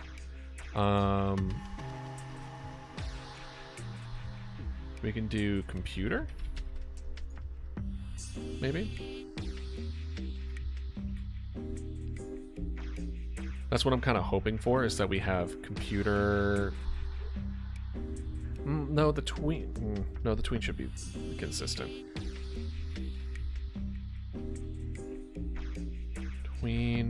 Tween property.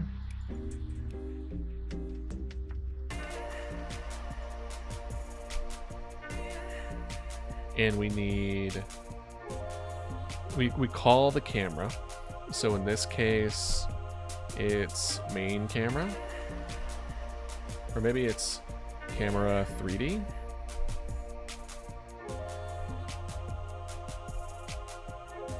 Node path.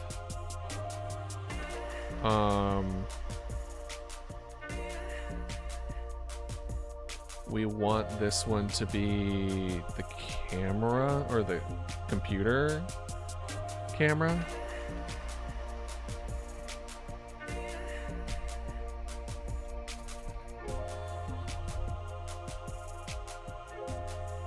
Something tells me it's not going to like that.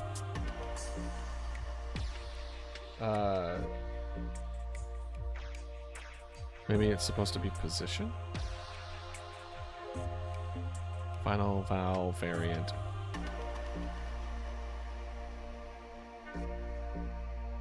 Position. They have it so it's like a vector 2 left. Why do they have vector 2 left?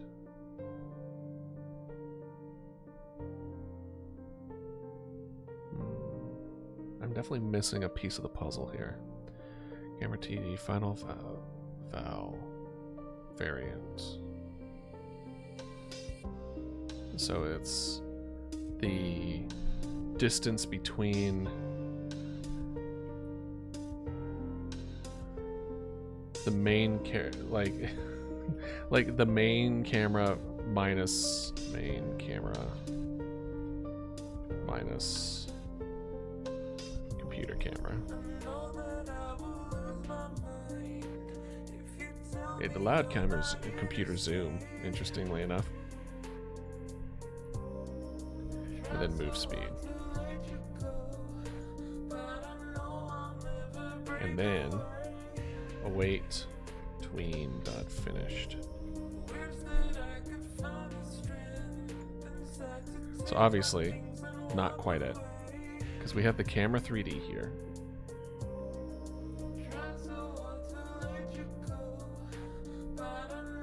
Because this is on the main camera, right? So we are calling itself, and then we want it to go to the position. So what is the position?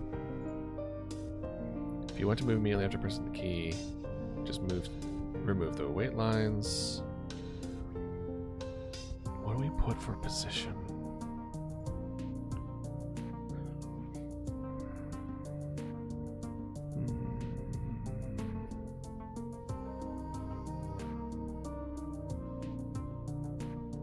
Let's look at I'm just gonna look at a video real quick.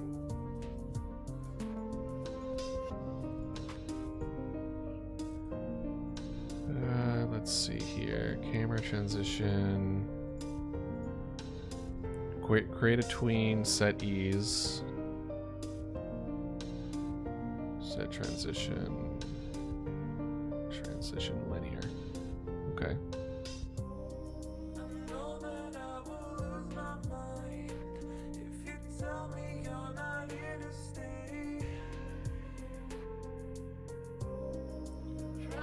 Oh, so they just put in the standard. They didn't even need to.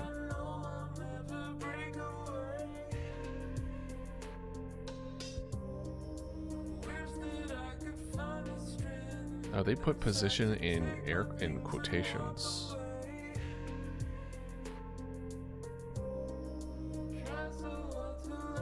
Character 1 dot position.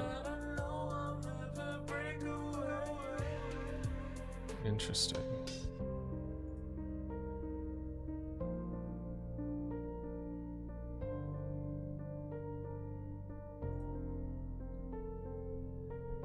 Yeah, I'm not seeing anything.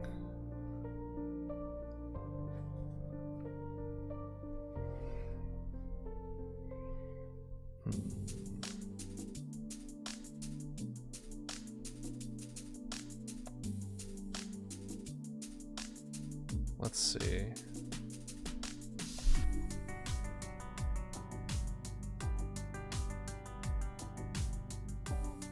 I want to see the smoothness of it.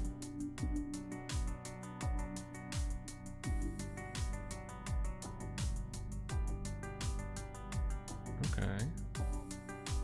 It's not bad. It really isn't. So the way they went about it,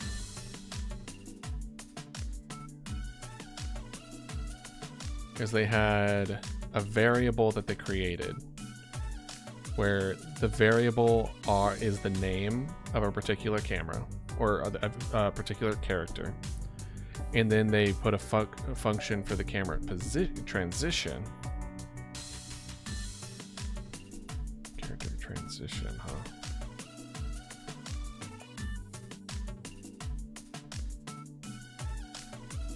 Character 1 button pressed. So where they click a button versus an object. Because we did objects, so it's going to be a little more complicated. But let's do the same thing here.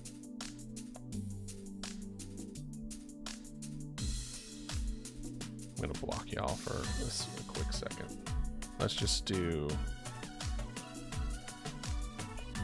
node property find val duration.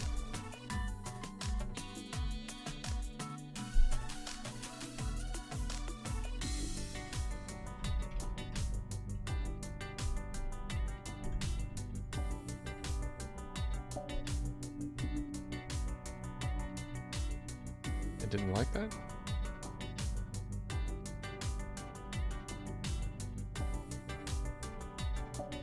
Why not?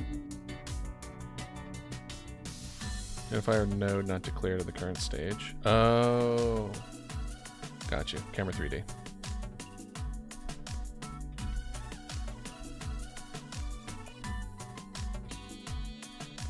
Identifier property not declared. Seeing them declaring property at all. Maybe when we add stuff to it.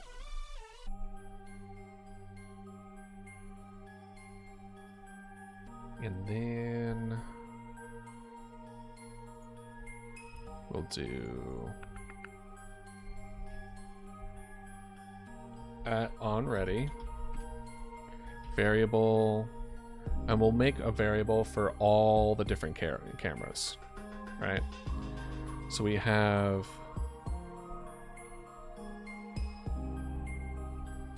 phone camera equals phone camera. Okay, excellent. So it sees it. That's what we care about.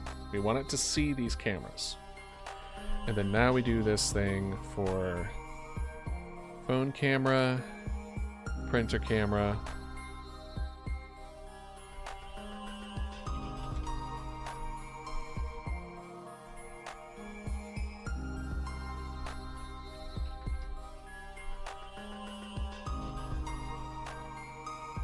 Then computer camera.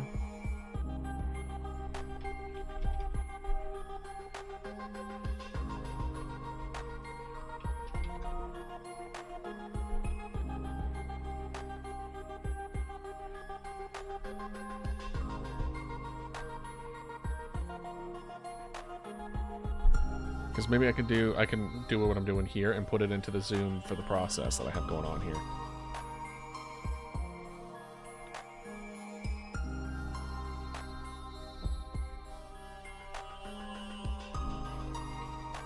Computer camera.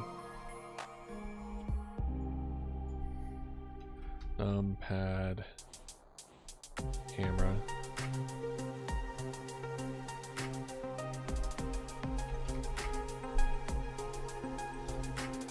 And then radio camera.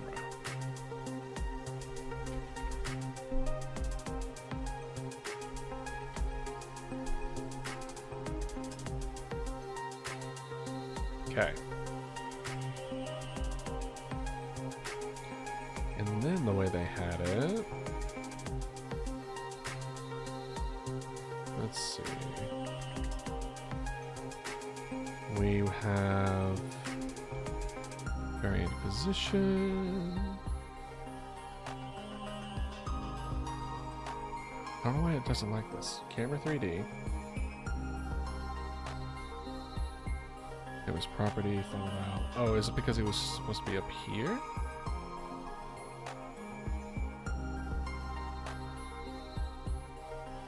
Yeah, no. That's the property, final val, and then duration.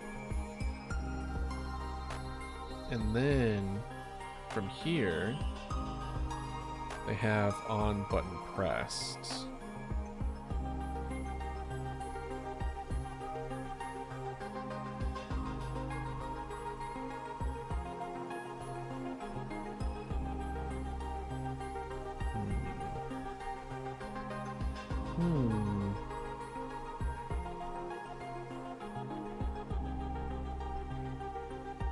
Let's see.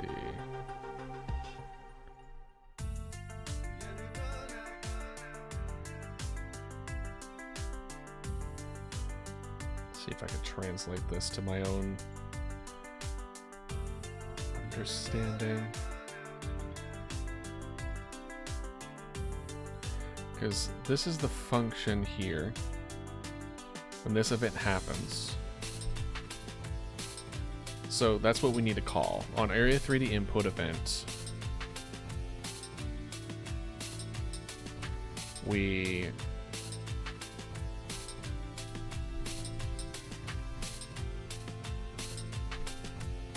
this is like computer zoom. So on the computer zoom,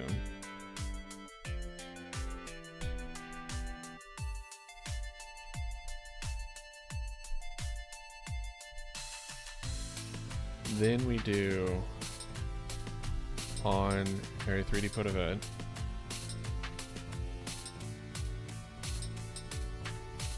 Then we do camera.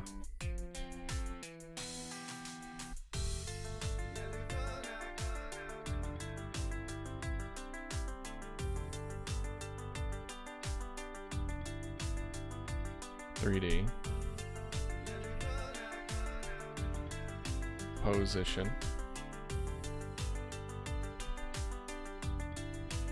Then we do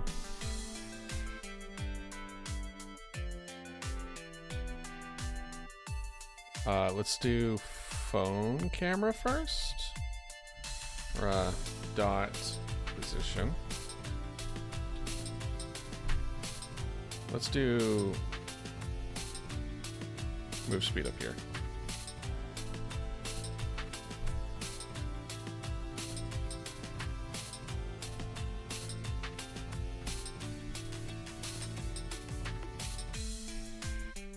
Move speed.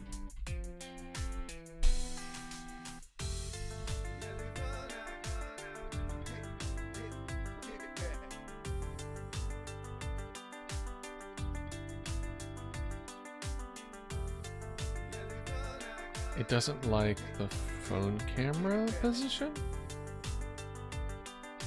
I called it.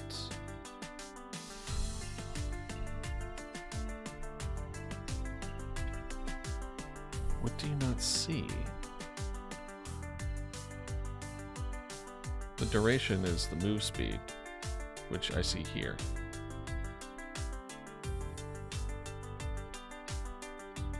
We could just do this, I guess.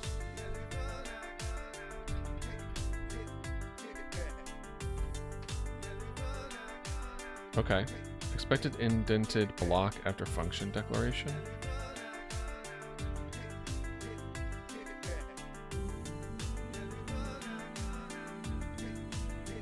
What does it mean? Expected indented block after function declaration. It is indented.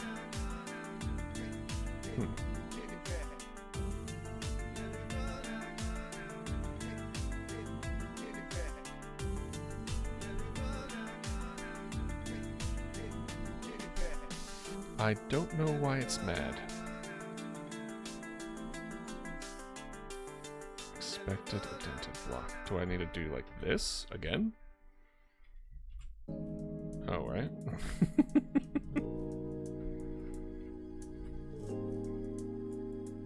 Expected indented block. What the hell do you remember now, boy? No. Expected indented block. Let's see. Your process function is empty. For a quick fix, you can either delete it or add a pass. Oh. Okay. Oh. Pass.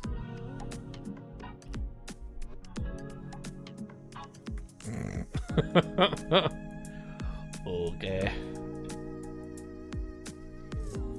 Now it's just like, now that we figured out the pass thing, now we're back to none of this shit makes sense. So it doesn't like my property, it doesn't like my final val, and it doesn't like my duration.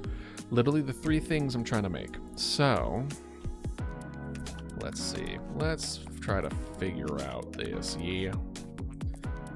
Let's figure out this nonsense. Okay, so originally we have a transition that has camera, event, position, normal, shape, IDX. Maybe because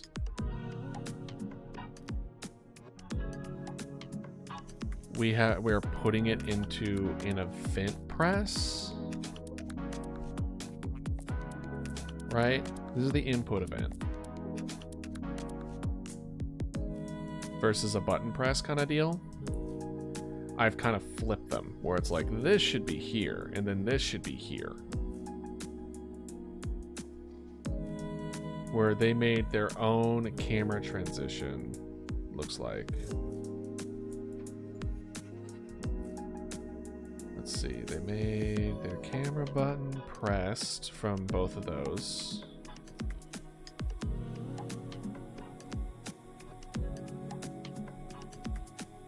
I wonder. Let me.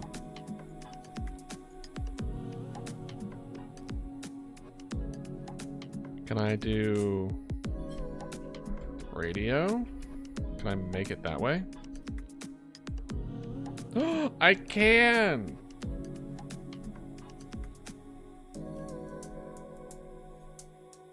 Okay.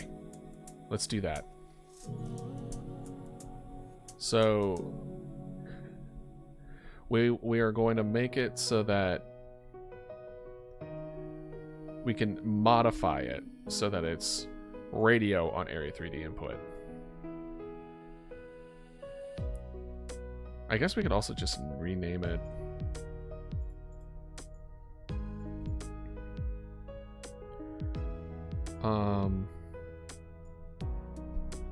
Radio input 3D event.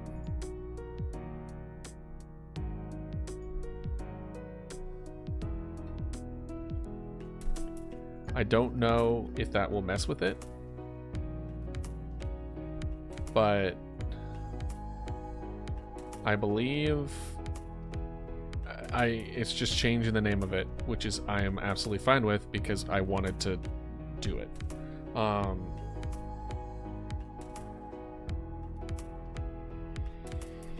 I guess we could also change that to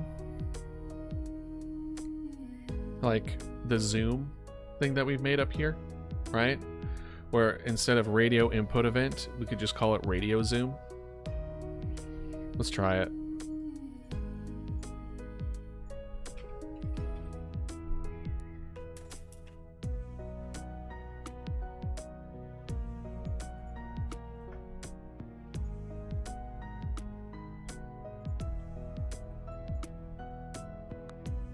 And then now this is connected to this as an input event for it.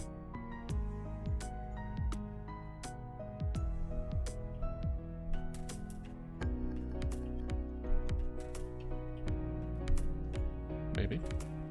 Perhaps.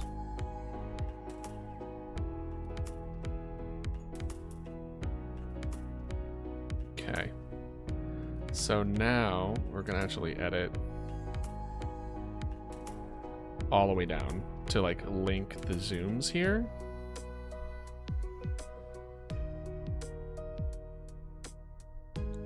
And what we're gonna do is that we're actually gonna, let's go ahead and not the tweed, not the tween, not the tween, just that. We're just gonna select these two.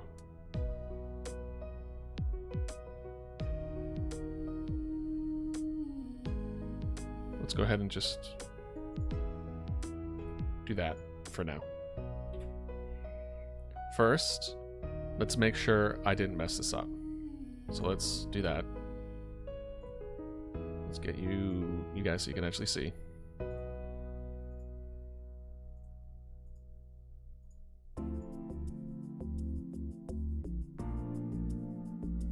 So radio won't work anymore.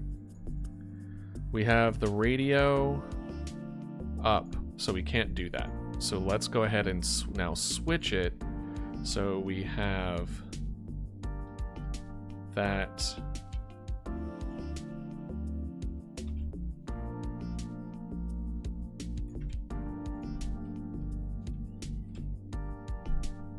There we go. And now it works. Okay. Excellent. Hold up.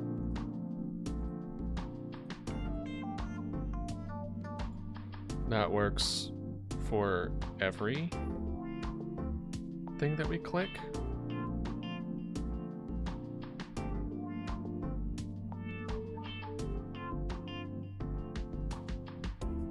So, hold on.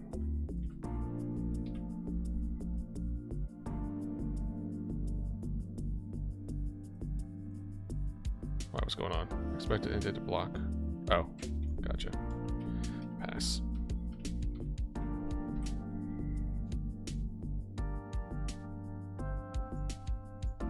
Okay. Nothing. Fine. Not fine. Okay.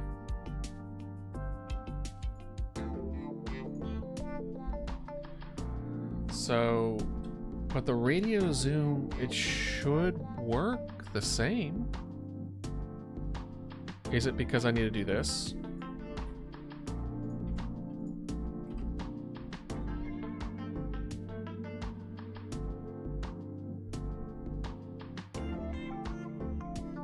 Do I need to do it this way?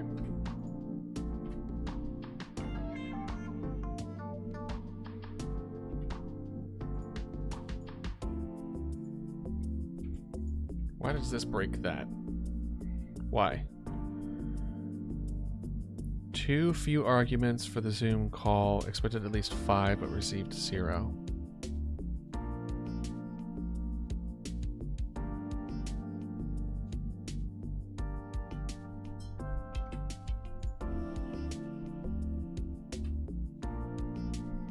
For the camera not declared.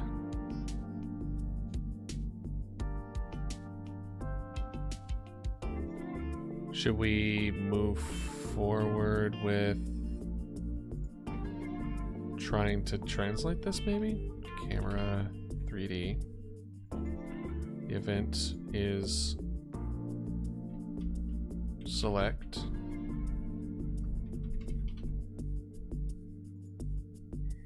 Position.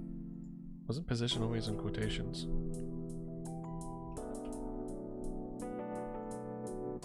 Maybe position was radio camera dot position. I don't know why it doesn't like radio camera dot position. Isn't it just the position of the radio camera?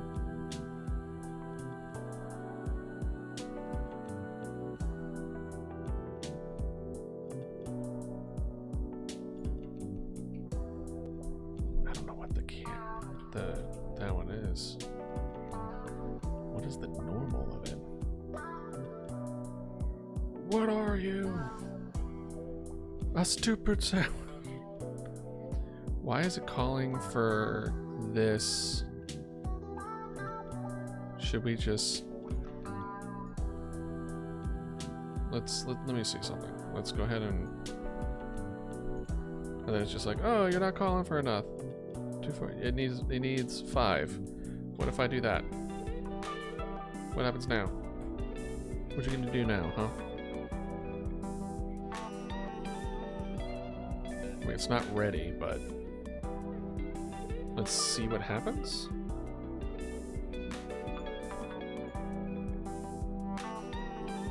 Okay, that works, that works, that works, that works. That does nothing. That's what we expected. Is it what we expected? I think it was what we expected. Right, we needed to undo this part. Let's go ahead and switch this to that. And then we'll flip them if we need to. Okay, that's not broken. Radio's fixed again.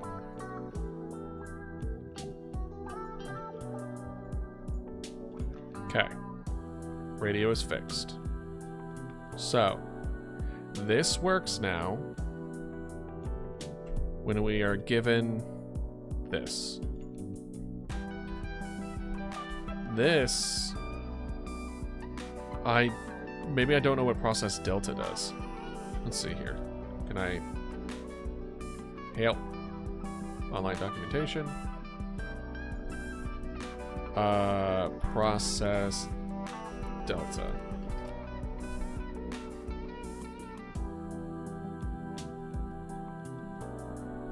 Okay, do I have to do underscore process delta to get any inkling of what the heck I'm even using here? Let's see. Process versus physics process. Running code. It doesn't say. Let's go. Well, shoot.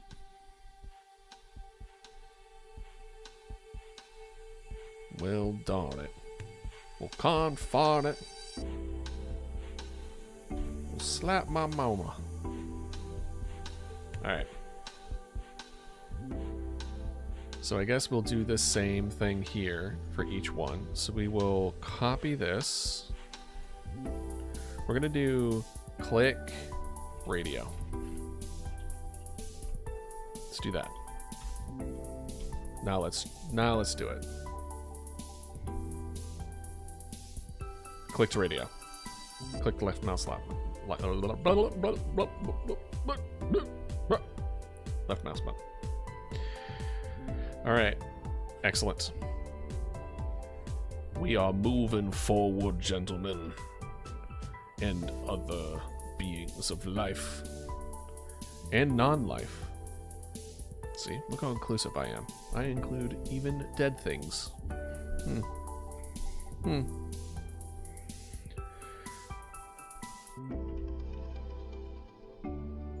Let's go ahead and work our way down. We did phone.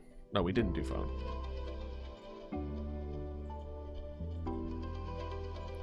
Nope, we do not want that. We want phone, zoom, connect. And then we do you. Boop. Oh, let's get rid of all these. And then put pass. It stops it from working. It seems to work otherwise. Let's just throw that in.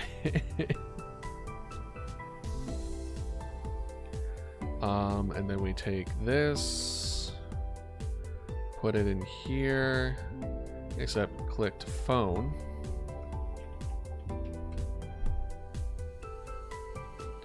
And then we do printer. Edit. Printer zoom.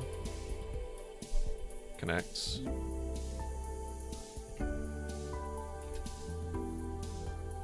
Get these. And then this is clicked printer.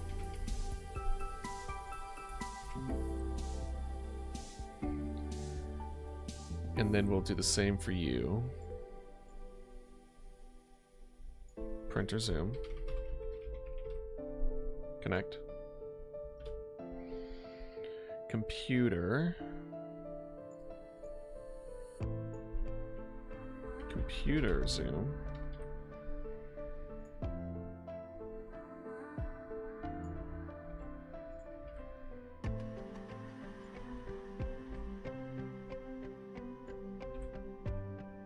Computer.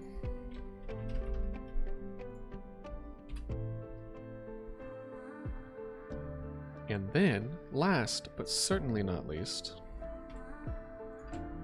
we take the numpad, get the area for both of these. We'll do numpad, zoom, connect.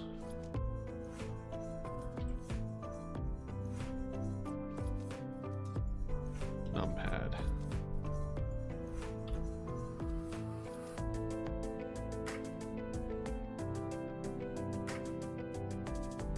And then do that here as well.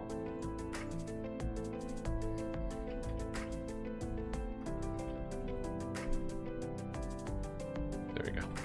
Okay. With this, we should now be getting different zooms for different things that we've clicked based on the variable we didn't even need to bring in. At least not yet. Maybe it's something that we can call later, but for now we're just printing it. Okay. Printing anything else, nothing happens. Check 1. Computer says computer. Radio says radio. Phone says phone. Printer says printer. The printer paper says printer. Numpad body says numpad. Numpad says numpad. Hell yeah. We're doing it! They are interacting and separating at the same time! So, now what? Now we need to go from it saying that to us moving towards that. So each one now needs to make a tween that we call from this. Where we take the phone camera and we name it the phone camera here. But the thing is like, does it recognize... I mean, I guess it does recognize it? What happens if we do this?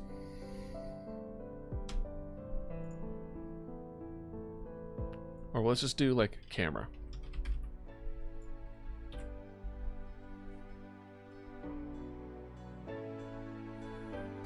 Maybe it doesn't see it. Right? It's accepting camera. As far as I'm aware, there's nothing that I have on here that says just camera. You know? It's just whatever. So for this to be okay with that, I thought I knew what this meant. I thought this meant that I'm naming a variable called phone camera, which I am identifying as the thing called phone camera. You know? What's a debugger? Why do I have 47 errors?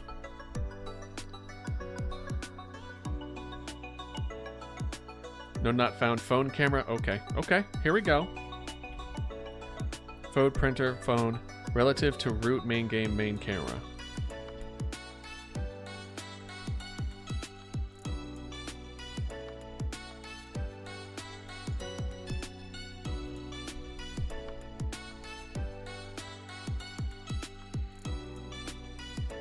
Well, here's an idea then.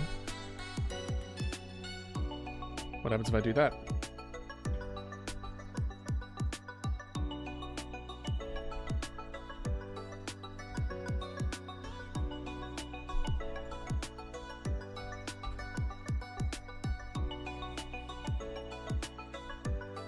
It didn't go away, so we're just gonna...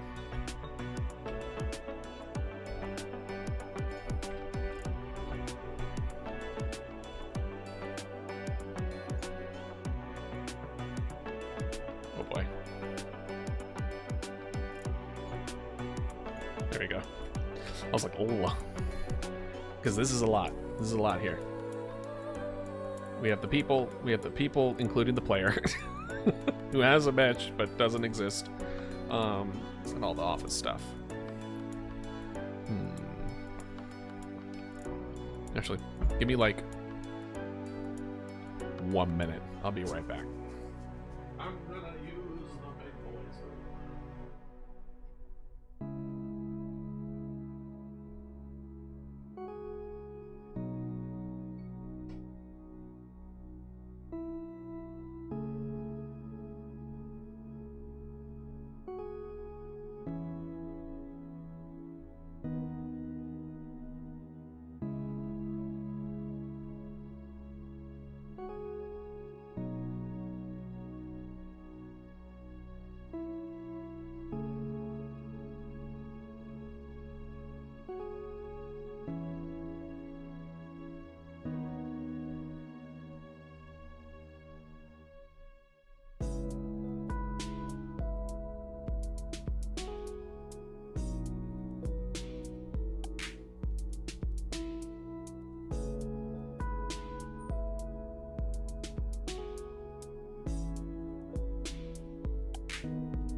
See? Super easy, super straightforward, super good.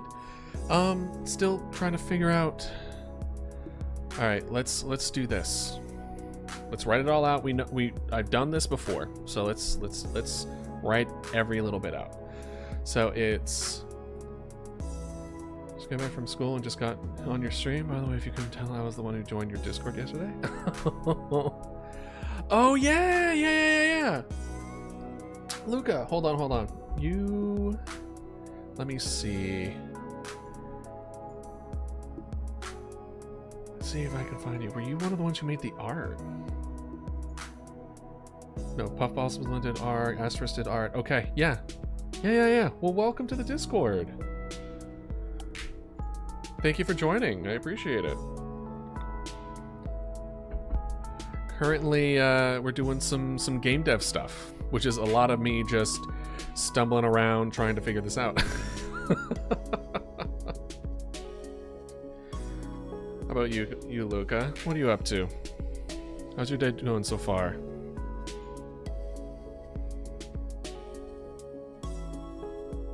Let's see, we're gonna rename this office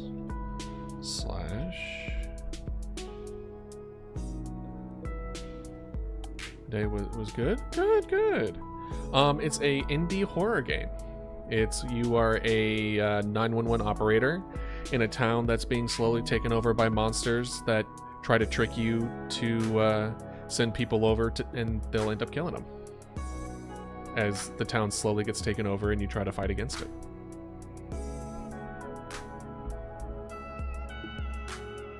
Not sure if you're into horror games or not, but I very much am. Plus, they make good first games, you know what I mean? You really get to take advantage of the absence of things, and you're just like, good, yeah.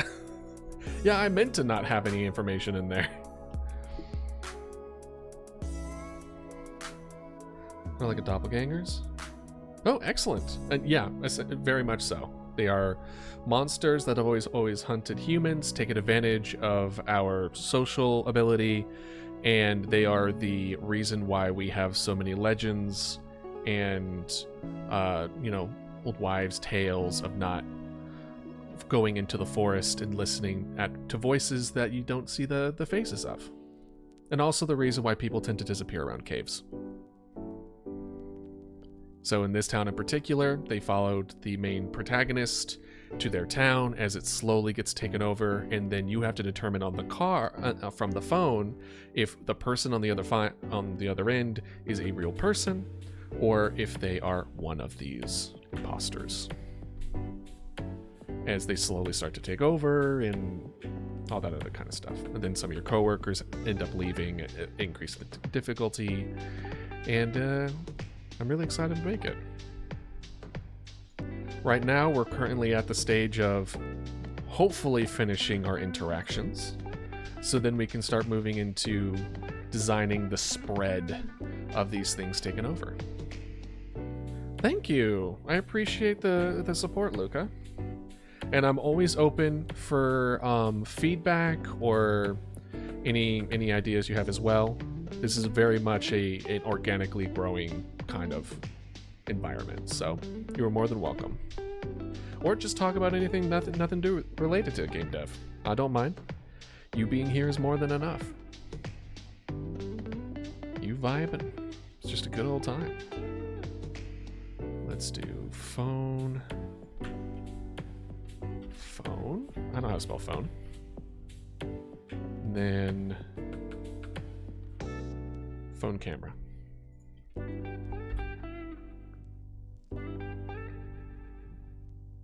Did it work? Okay, I linked it now, so it's now office.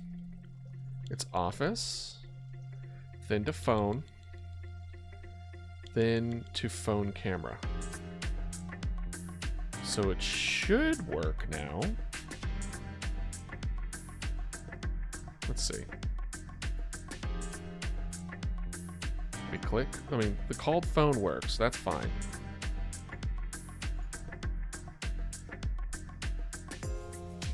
So it still can't do it based on it. Maybe add different voices for different characters if you're voice acting. Adding voice acting. Making doppelgangers have a slight change. Yeah, actually the current I'll show you. 1 second. There we go. I have 3 different levels for difficulty. There is inconsistency for vocal changes. So like if it goes up and down and they're not able to stick with it, because the lore behind it is that they need to stalk their prey for long periods of time for them to get the voice right, and to kind of the smarter ones, the ones that have been there for a while, are able to really less parrot and more actually understand. These things are very smart. And so the easiest one to tell are the ones that change in vocal changes. The second one is the voice is consistent, but what they're saying doesn't make any sense. Like it's just jumbled nonsense for the most part, or they're plugging in sentences that have nothing to do with plugging in. Like the phrase, "Can I help you?" with "Please help me." And they combine those 2 sentences. They've heard both from the person, but they don't understand that they don't belong in the same sentence together. Right? And then the second most difficult is context, where they're saying things make sense, and it sounds like it's coming from a person, but in the context of what's happening, they're not quite making a lot of sense. So it's kind of like someone's breaking into their home, but they're doing the dishes. Or they're coming back from the tanning salon, but it's 3 o'clock in the morning. Where it's like, what they're saying sounds like something someone would say, but contextually, no one would be doing that. And then the most difficult is the one where you have to have knowledge about that person's situation to know if it's true or not. And once you get to that level, it's to the degree of, it's almost like a person pretending to be another person. Maybe do like saying very easy things wrong. Like help would be like helk. Please would be like please. Oh, mispronunciation. Interesting. I honestly didn't consider mispronunciation as even a factor. That's fascinating. You come up with a good idea there, Luca. Mispronunciation. Where would I fit that? Because you're right, it would be misunderstanding, but I would even say that would you say that mispronouncing of words is harder or easier than understanding the structure of a sentence? I think the structure of a sentence is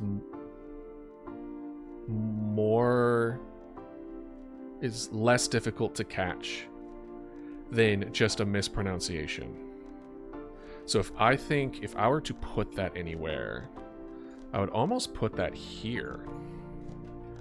Whereas like check for pronunciation. That's not how you spell it.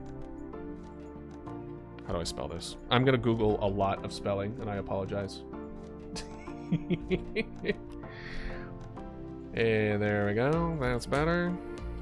There we are.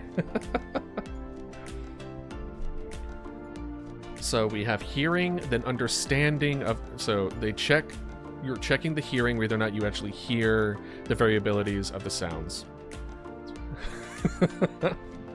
Listen, as far as the whole, you're either good at spelling or math. I'm definitely on the more math side of things. In case you can't tell that I've made an Excel sheet. But yeah, no, I misspell all the time. I'm gonna Google it all the time. If it's something that if it did bother you, you would have to get used to. But hearing, so the first one checks your hearing, the second one checks your understanding of the actual language, the third one checks your pronunciation of the words, which is a very interesting. Thank you for mentioning that. It is a very interesting way of putting about it. I really didn't consider it. So the voice is consistent and the sentence structure is correct, but certain words are mispronounced.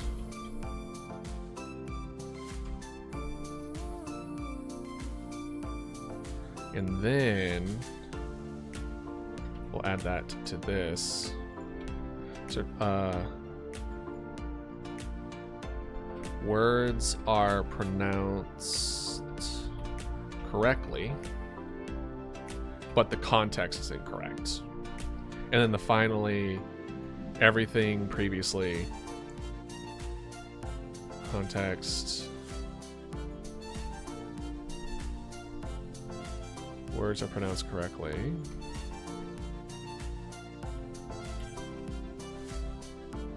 And it's the correct context, but it's false to the previous knowledge of the person. An example of a knowledge check is someone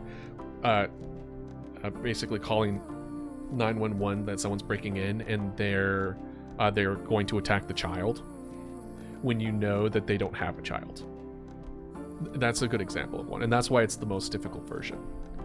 Because if you don't know it, it sounds real, right? Let's see here. If I make this under the camera, and then I put main camera /office/phone/phone camera. maybe that works. Maybe? Let's see.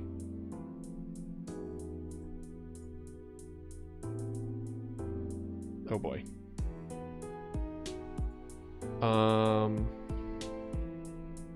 Right. Main camera / office. Main camera / office. And then this is main camera / office.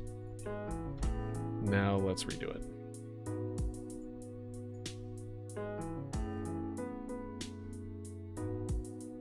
Oh no. I did something wrong.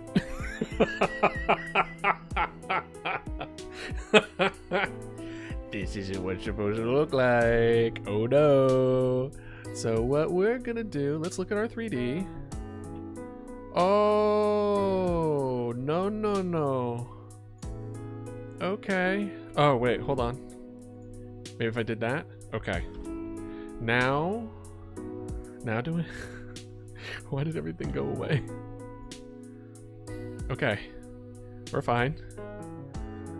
Alright, so it opens. That's good. And then we go to debugger. Main camera. No, not found. Okay. We need to go. No. This was not the move. And then we move this office up here past the people. And you will have coworkers that as the game continues and you continue to lose certain things, they will leave. And then the game gets incrementally harder because you have to take on more and more calls. The first one leaves because this is just a job. I don't want to die. I'm leaving town. I want at least one person to have a really valid view. I'm just like, bro, I'm not gonna stay here. Are you kidding me?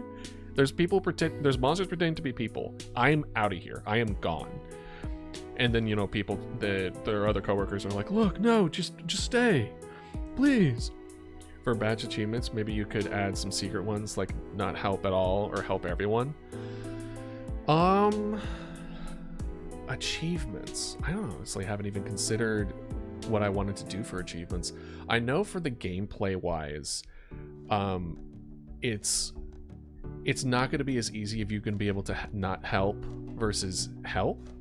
Because eventually it will get so tough that you can't help everyone. It is going to be out of your control, just the way that we're going to handle the difficulty.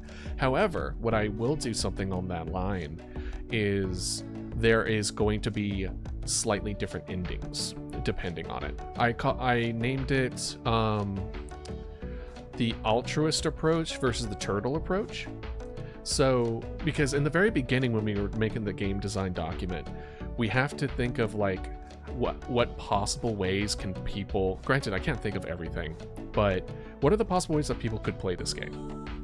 And arguably what people can do to play this game is they could just not send anything anywhere and then they don't lose resources. So what do we do? How can we implement something so that, like, if you don't lose resources, by the way, are emergency personnel. They're interchangeable. I apologize for the flip, but that's how I understand it. So you just let every house go, and then you have all the resources in the world to defend you. Well, how would that unfold? And the way that case would be a particular ending where you're at your computer, and then instead of like there being absolutely nothing in the background and stuff like that, it would be you would hear like the police firing their guns and screams, and they get overrun by just the amount of these monsters that have managed to take over, until it inevitably kind of ends up in the same spot, but maybe the call is different. Because eventually the game is going to end with all the lights cutting out, all the power goes out, it's completely silent, everyone is gone, and then at the last moment, the phone rings one last time. And I don't know what I want that phone call to be, Someone did come up with a interesting addition where that could be your own voice calling you, which I thought was a really cool idea. I don't know how I would implement it, but I think it would be really cool. But maybe that phone call can differ depending on whether or not you try to help everybody the best you can, or did you turtle and did you like just keep everything. That you could add some doppels using your coworkers to copy them. You can. Yeah, that's fine. You mean like a Nintendo Switch kind of deal? You know, honestly, there isn't a lot of horror games on Nintendo Switch. So I know the market's going to be pretty open on it. And it's not like it's demanding. I know that I wanted to go down the route because a lot of the interaction is mouse click. So because pretty much the way this is, I need to fix this. But a lot of it is mouse click where you click on a particular object to move towards it and you select different things to move towards that. So I wanted a kind of like a screen interaction. So I was thinking maybe it could be used for, I wouldn't say like phones, but maybe like you could, if it's like for tablets or things like that, where you just like click that and do it that way. But it's not a demanding game. What you see here is pretty much a lot of what you're gonna be interfacing. So it doesn't have to be, it's not like the new Pokemon, you know, where there's like 3D models and animations and crazy amount of stuff in the background. So I certainly wouldn't see why I couldn't try, at the very least. But as far as doppels with the coworkers, I do plan on the last coworker that is what I labeled as the ride or die coworker. This coworker stays with you until the very end when everything has gone wrong, and then they go off they're like, I need to make a phone call to like let me go ahead and just real quick, I'm just gonna go ahead and get out of here, bot. Get out of here. What was I saying? They're gonna make a call to their loved ones, kind of implying that they're gonna say their last words to people that they cared about. So they go to the bathroom and do that. But what the player doesn't know is when that person comes back, they've been replaced. Until the very, very last moment of the game. And then it's revealed that that guy who's been with you this whole time at some point was replaced. And so it's already in the works. The other four, one of them is there's the common sense one, the one who leaves when things go bad. There's the one that gets a call from her kid, her child, let's assume daughter, and telling her that someone broke into her house. So she had to leave in order to go save her kid, which is a totally understandable thing. And honestly, kind of heartbreaking. But that's the kind of feeling that I want people to have, where it's like I want the players to feel like these are people with lives and interests and desires and wanting to live and protect people, right? And the third one is I did originally have them as like the crybaby, quote unquote, where they just lose their grip on the situation and they just huddle in a corner. You know, the people where they're just like, they break. And there are some people out there who are like that, where if you stress test them too much, they'll just snap, they'll just break. But I think I changed that one to a cop who was put on, like, they did something crappy, so they were put on desk duty for, like, they're no longer allowed, like, out on the force anymore. And he was very, like, spiteful and very just irritated that he was stuck behind a desk. So when it gets bad enough and you lose enough policemen, I was gonna have him being like, I can do more good out there than I can in here. I'm gonna do this, And then so you get an additional police resource, but you lose a person. You get like an increased amount of calls because he's no longer taking calls. And I think that one's a little more interesting and a little less... I almost want to say stereotypical. I won't say it's super stereotypical to have at least one person who like freaks out. But I also feel like you can't really play with that a whole lot. Something is having a fit coworker definitely is my favorite one. He would cry, too much stress is put on me. Yeah. So we're gonna have to balance this out so that because I want the feeling I want people to have playing this game is the feeling of fighting against something that you cannot beat, where it's you're doing your best, you're making the right decisions, but you're slowly losing your footing. And the dread that comes along with that. But I also don't want to make people feel so overwhelmed that they quit the game before they can get to the end of it, right? So we're gonna really try to test to make sure that difficulty curve isn't super overwhelming for a lot of people. And I've spent a good 2 or 3 days worth going through a lot of the accessibility fundamentals in trying to moving forward with trying to implement as much of those as I can. So and part of that, it actually made some pretty interesting interactions that I have. So one of them is the printer here that is going to be printing the history of everything that you've done so you can look back at the decisions that you've made. That was an accessibility thing as far as people who have a tendency to kind of forget, especially in stressful situations, as far as what did you choose before? Didn't you get a call from this person at one point? And then things of that nature. So, and I know I'm still going to have characters in this game who will not be able to withstand the pressure of being in this situation, because I also want people who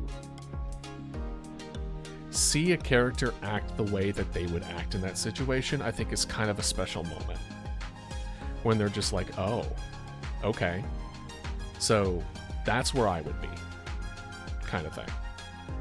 So we're gonna have a lot of, I think in total we have 36 houses, indoor locations.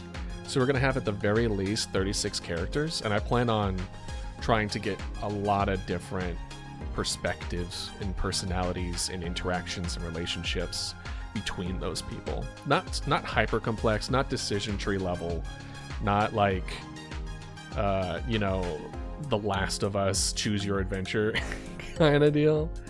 But yeah, to look at your history and have some characters act like how people would act is honestly pretty creative. Haven't seen a lot of games do that. Also, what year is the game taking place in? Good question. Early aughts, so early 2000s. I plan on having just a big bulky, the Windows 97 old computers, but I don't want it be taking place in the late 90s. I want it early 2000s because I want there to be cell phones kind of being implemented throughout, but instead I want it to have the feeling of this place hasn't updated their technology as they should have, so they're running on old tech. Because at least in my experience in working in a field with technology is that businesses really don't like to update their tech unless they really, really have to. So there's an older emergency response system called a CAD system. And so what I'm kind of going to be touching this on, granted the CAD system was invented in 1970s.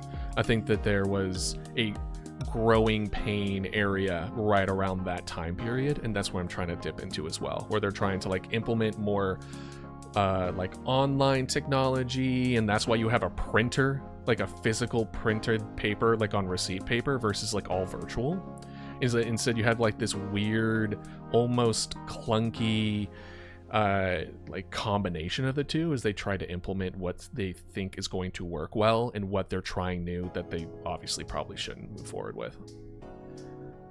Playing in the background, one of the coworkers should be playing Tetris or something. That should definitely be the guy who had the common sense to get out as soon as possible. Something tells me it would have been that dude. That's actually pretty funny. I know in the background I'm gonna have them moving, like they're gonna be out of focus, but you're gonna have like shapes walking by your desk, and you're gonna have like computer screens that you're gonna be able to see, but they're out of focus. But the idea of having one of them play Tetris, but it's blurry and you can't tell, is pretty funny. I'm literally adding that to my notes right now. The blurry computer be playing Tetris or Solitaire. Solitaire would also be really, really funny. Solitaire. Or playing Pokemon, because Pokemania was in the height in the early 2000s. That's true. But you wouldn't be able to play it on the computer, would you? That would be more of a Nintendo... Is it DS at that point? Or was it Game Boy? Would it be... No, it would be like Game Boy Advance, right? Maybe Game Boy Advance? Hold on. And in case you're wondering, yes, I'm looking this up. Let's see. Game Boy Advance years. 2001 in North America. So yeah. Maybe the coworker with a daughter talks about how much her daughter's asking for Pokemon Gold Silver for Christmas. Ooh. Okay, excellent. Yes. Have discussions one would have around the time period of the current game. Think early 2000s. And then off of that, mention Game Boy. Like, daughter... Oh, yeah, no. What if they are working doubles because they're trying to save up enough money to buy the new Pokemon game for their daughter for Christmas? Yeah. Double to save up for Pokemon game for Christmas. I like that.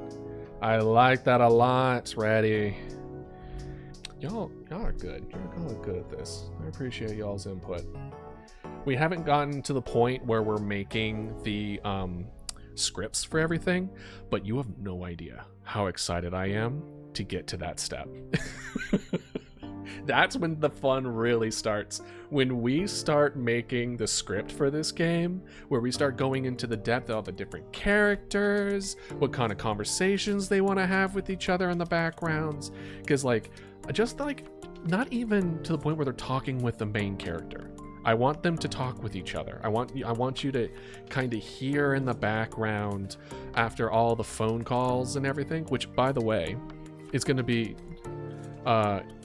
I'm going to be playing with the sound design a lot throughout the process of the game, where in the beginning of the game you have a lot of phones going off in the background and a lot of just background noise. And then slowly, as things get worse and worse and people leave, it gets quieter and quieter. Like less phone calls come in, less people talking, less all that kind of stuff but I want it to be so subtle that eventually near the end of the game, you realize that it's so quiet.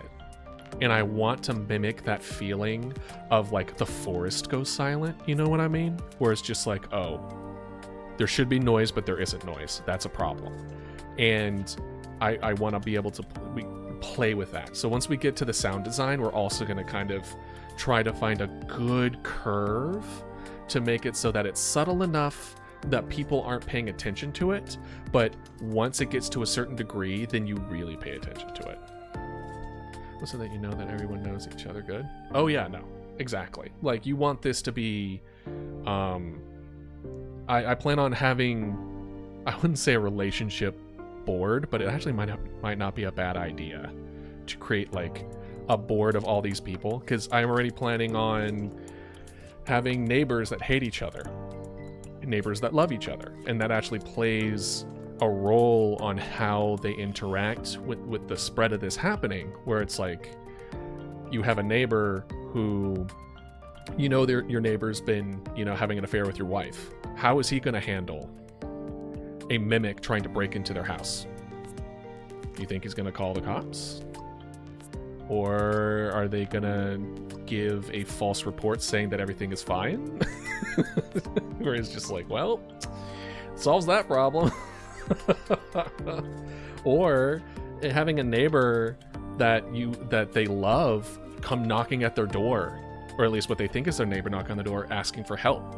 That's much more likely to open your door, even though you've been told that you shouldn't open your door, right? So those kind of unique kind of scenarios where people break the rules that you're trying to set for them, because that's what people do, man. People break the rules that you try to give them based on their emotions. That's just how people are. I think some doppel speaking things if you need any ideas for what they're saying. You know what? I'm down for that. Feel free to give me whatever you want. I won't promise I'm going to put it all in there. Just know that.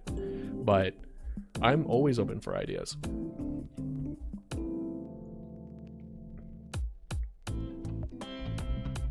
Especially because my current plan for the scripts, granted we haven't written it, we're still like 5 steps away from even getting to it, is have all the scripts ready to go for it being a completely normal like sentence structure and everything's normal and human, and then the imposter is kind of like a filter that is then put through, and depending on the tier of the difficulty changes what it would have been said. And I think that would be a lot easier than having to manually go through and manually change and make it for every single possible situation. Because I'm anticipating one round of this to be like 20 or 30 minutes, depending how good you are or how many mistakes you make.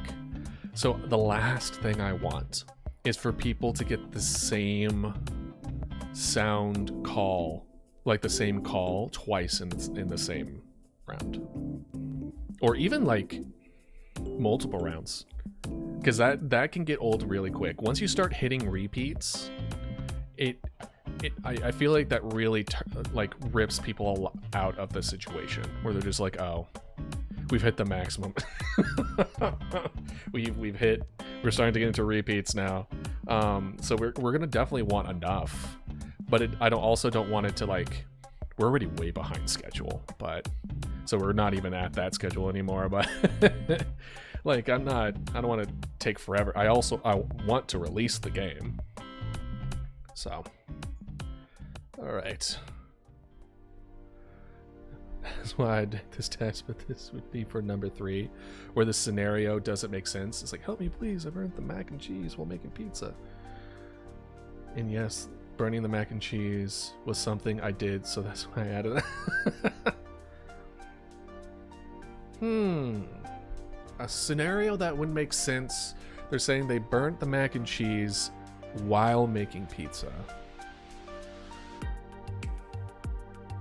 But I also see people do that. I can see someone accidentally burn, like they're trying to double do it. I think if they were trying to do with the same thing twice, aka like if they were like, I burnt a chicken while making pizza, where both would be the oven at the same time. No, that would also make sense. That might be too subtle. Especially if they're like smoking. You know what I mean? And they got the munchies. I would believe it. 100%. And we do need to come up with good fire scenarios. So burning food is definitely a good idea. But I haven't really thought of too many burning scenarios where they're like, my house is on fire. Mostly burglar situations where they try to break in. But we also need a lot of good normal stuff. Some red herrings. Oh, speaking of red herrings, I love red herrings. So if you come up with anything where it will make the player assume one thing, but it actually means another, the better. I love those. I have quite a few in the design process as it is, but like the extent of useless information should feel are actually beneficial. So to kind of take a piece for the burnt mac and cheese while making pizza, if they said my daughter or my sister burnt mac and cheese while I was making pizza, now you know they have a sister, right? Now you have some context of, hey, this useless bit of information is now can be used to then confirm later if they said, like, oh, my brother is being attacked. And you're like, you don't have a brother, you have a sister. I caught you on that lie, right? So, but I like where your head's at. All right. Oh, right. I was gonna say, why is it not working? It's because I wasn't in the actual client. Radio, phone, printer, twice, I guess. Printer. I don't know why it double does it. Maybe I need to make it so that when it clicks, it doesn't do both? 5, 6. No, it's still going one at a time. Weird. I don't know. I do not know.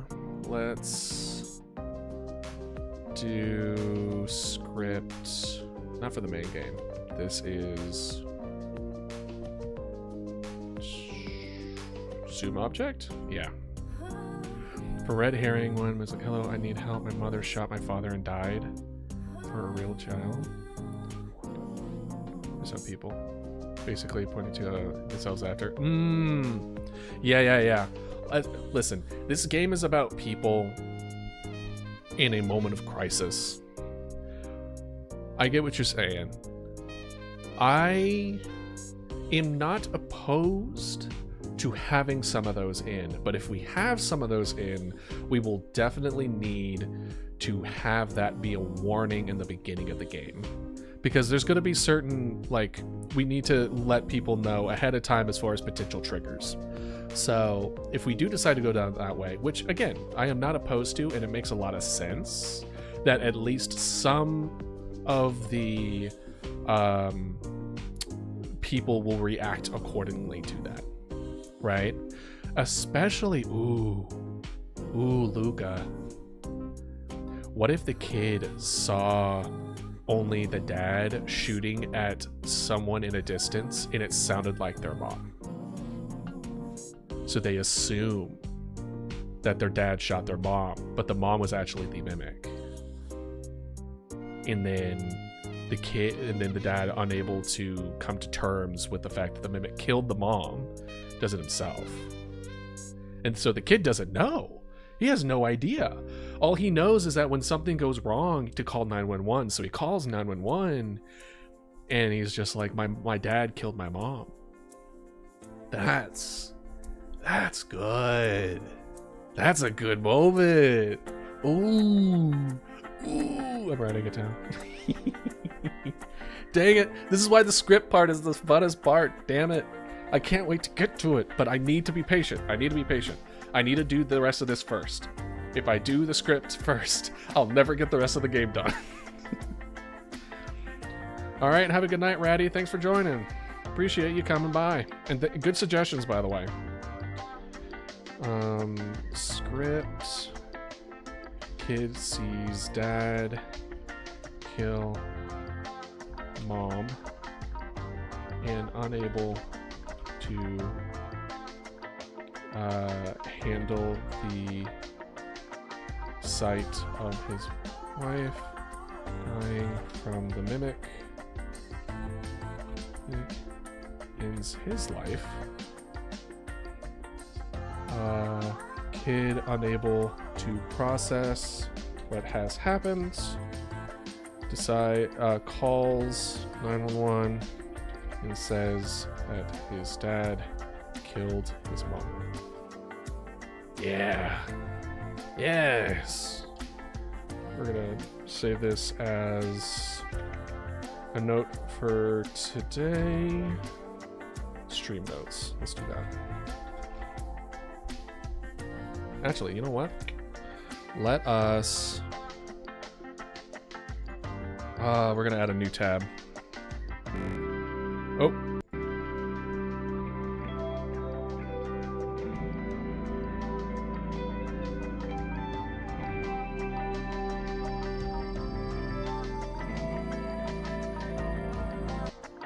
Sorry about that. I misclicked. Those were my transition slides, and I accidentally hit a different scene, so it transitioned to a different scene. Sorry. I was trying to... Alright. I make those little, like, bumps so that when I transition between ending and starting stream, you have those little bumps in between each one, similar to, like, Adult Swim from way back when. I really like it. It needs to be updated, but it's good. Let's make a new... I'm an Excel sheet nerd, by the way. I love an Excel sheet. So, you'll see me use this a lot. We're gonna name this one... scripts. And when we're just gonna pop this right over. Scripts. We'll divvy this up. We'll do this first one as maybe a house. Maybe we'll have a house script.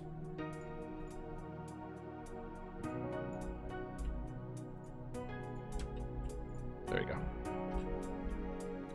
All right, perfect. And then we'll have coworkers. For like that.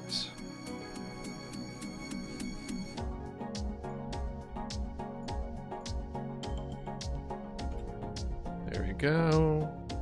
And then we'll just add like the Tetris / Solitaire. Yeah. Okay. The rest of these are just other things that was mentioned during the stream today. Okay. Excellent. Excellent, excellent. So we have all these now. Let's double make sure. Because I keep stepping away and then forgetting. Alright, so computer, radio, phone. Radio hit 3 times for whatever reason. Printer twice. Does it always do? Let me reset it. Let's see. Let's see if it's consistent. So the printer was 3 times. No. No. No. Printer. Printer. No, it's not consistent. I don't know what that is. I don't think it really matters all that much. I don't think... Oh, thank you for the follow, Shadow Lord. Appreciate it.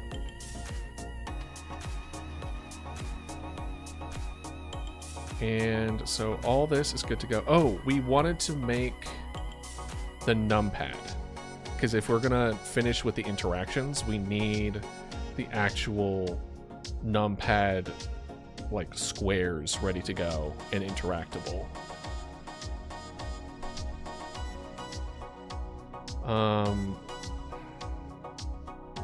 Let's make it. Let's not try to code it yet. I would like to get the camera situation figured out first before we move to trying to have the numpads work. Because I feel like we're getting distracted with a new problem if we do that. Maybe. Perhaps. So, let's go to 3D. Let's switch the camera to the numpad, maybe? That's so bright. Let's just do this. Actually, you know what? Come here. Where are you? Which one of y'all is the thing giving it white? Can I... Color? Where is the... I just need to, I want to change the color from a brightest white known to man. Shading. Oh, let's do new canvas item.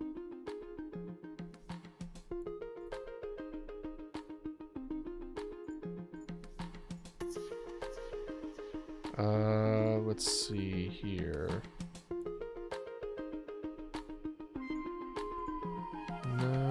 No. Maybe it was standard material. I feel like I just did the same thing twice.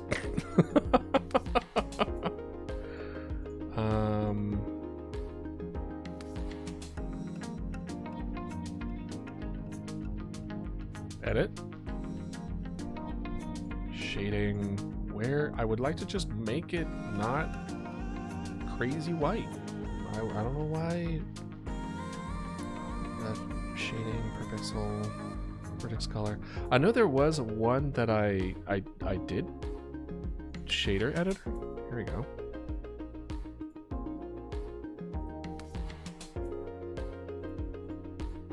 I like to do it this way, please. Nope, can't do that, huh? Maybe this? No, this is different. This is different.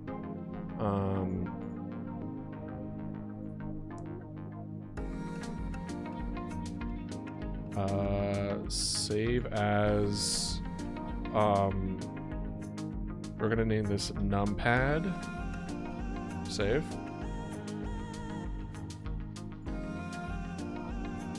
Put it up here. And then edit.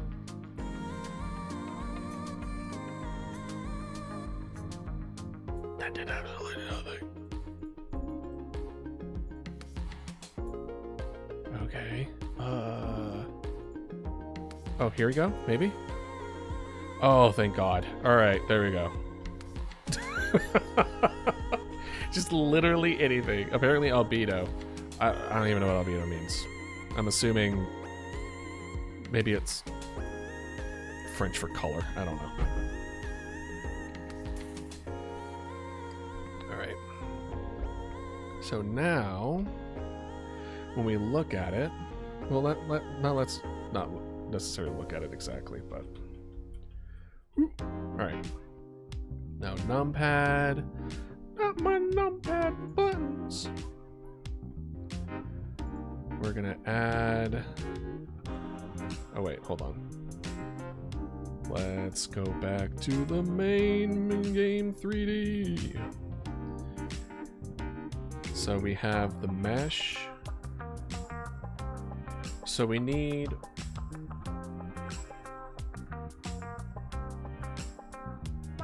a mesh.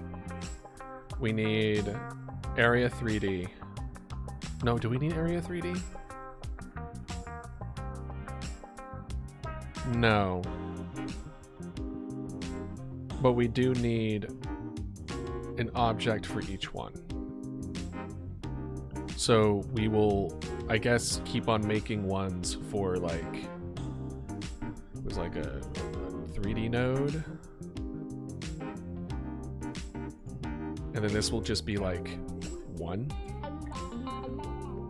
You should add some small reference to game shows and movies, like maybe The Book of Bill or Gravity Falls, or maybe about. By the way, Gravity Falls, love that show.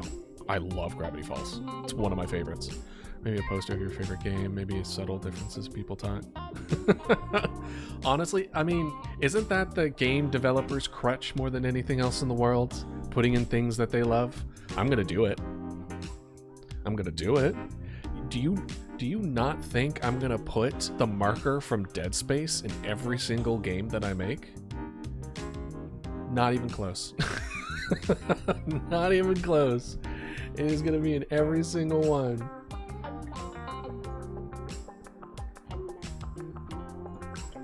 And like, so I definitely, I don't think I'd put it in what people are saying. Unless, because I think Dead Space came out in 2006. Unless I plan on this being in 2006. And then maybe I'll have someone talk about Dead Space.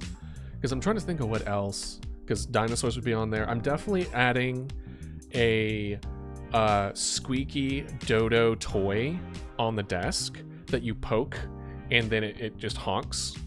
I think it's just a little squeaky toy that you can poke to kind of like help de-stress a little bit, as a reference to obviously Mama Dodo. So definitely having that. As far as any other references that I can think of, probably a dinosaur, but I don't know how I would implement that. Maybe like, you know what would be really good? It would be really fun if we could do, like, you know how some people put stickers on their computers? What if we had like little stickers all over that desktop, like on the edges and stuff like that? But we all just come up with really with sticker ideas for it. I think that would be kind of cute. Because I definitely am in agreement that this should feel like her desk, right? You should be able to get a gist. Oh man. Now I have to think about this a little bit, because on one hand, I want the desk to feel like her desk, which means the stuff on her desk should be stuff that she likes. That doesn't mean I should be putting things that I like at her desk, because it's her desk. But also, I don't want to give too much of a personality to the person, because I still want I don't want to break the illusion that most horror games are able to do, which is you are in the situation and not the character. And that's why first perspective is really good. So if we have too much super personal stuff, then it will be harder for people to put their mind into it. But what we could do is make it so that they are gifts from her coworkers. So then we can mix and match and do whatever the heck we want, because it's not all coming from one person. It's coming from a multiple of like 5 people, which at that point it's harder to be like, oh, this is what this person about. And instead it's somebody likes dinosaurs. Someone like, we're not gonna be able to do a Dead Space reference unless it's after 2006. But like things of that nature where it's like, well, we wouldn't be able, if we're trying to stay in the time congruity, and put this in giant air quotes, then we wouldn't even be able to Gravity Falls either. So maybe we shouldn't care. Maybe we shouldn't give a crap and just put whatever we want in there.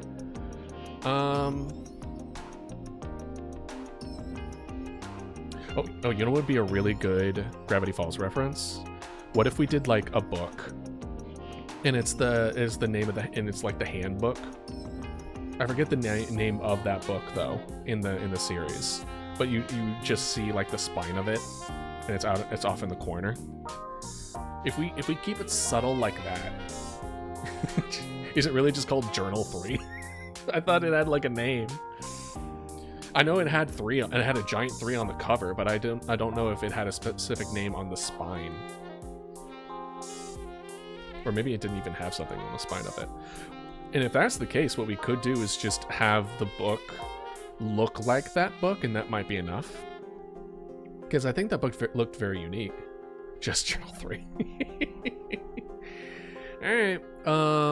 But yeah, no, adding that kind of stuff is definitely near going to be the end of the game process. Like during the polishing / art, I think would be the time to implement our own little fun stuff. But I think having like, we all do like little stickers for that kind of stuff would be really cool for like the computer.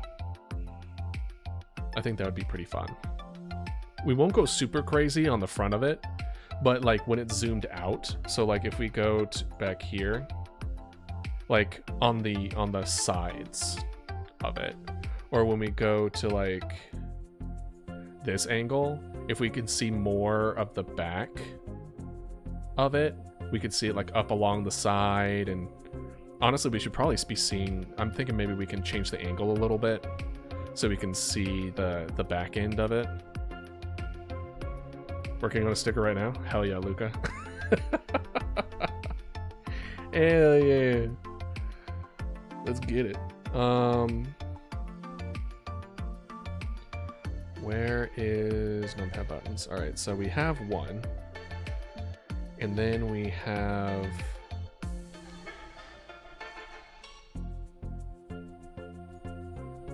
I think we need to add a mesh. Okay. So let's add a mesh. And the mesh is going to be a cube box mesh.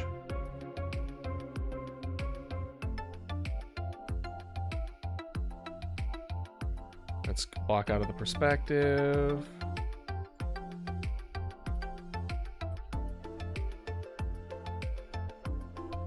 And now, make sure I don't... That's the chair mesh. We don't want chair mesh. We want...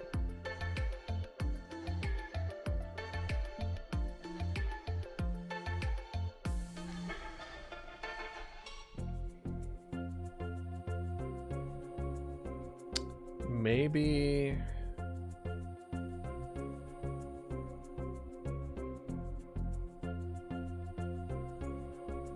Let's see here.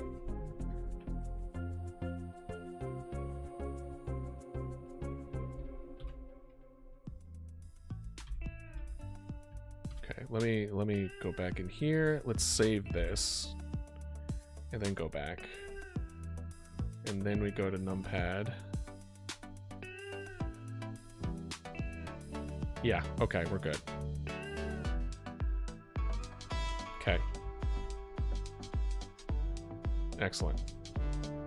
So what we want to do with this is we want almost like we make the grid here. So let us transform this and let's try to make it as even as possible. So we want -1, 2. No, we'll do Z. 2, -2.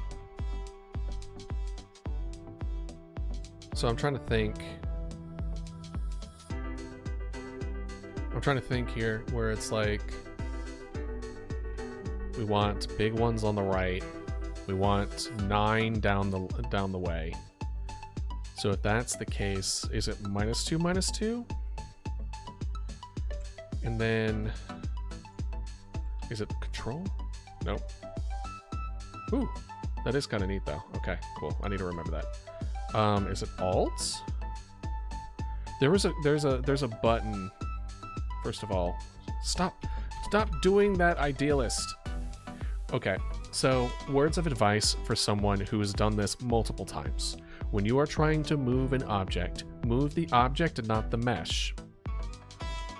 If you move the mesh and don't move the object, it gets weird. Like, it's like you're moving something that looks like it's farther away.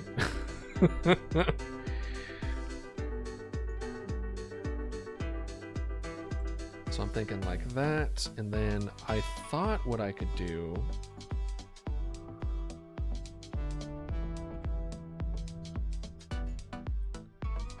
Ooh, it auto went to 2. Excellent. No, we want... Yeah, we want something like this. Yeah, we don't want it right next to each other for now. 3, 4, 5, 6. Oh, you know what? This is what we're gonna do.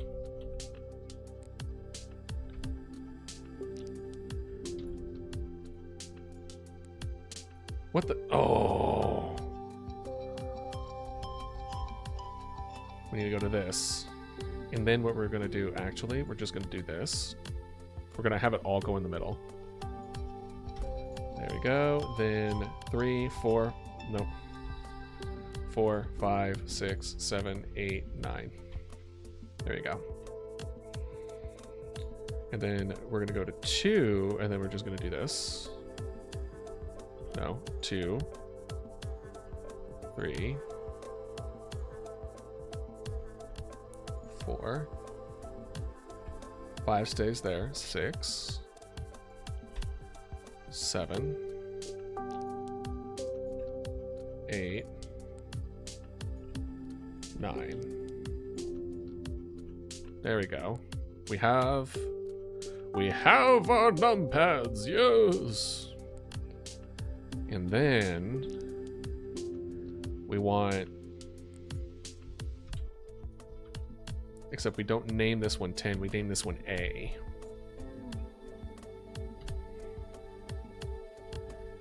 A2, A3. We're going to name this one B, and we're going to name this one C. So the A, we're actually going to go over here. The B is going to go down here.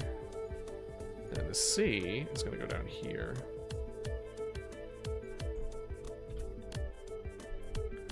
Oh, once you're done with this, with the sticker, Luca, let me send it in the Discord. I would love to see it.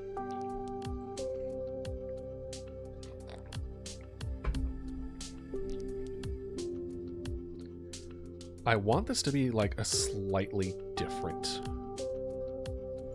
like just a little different. Rotation, like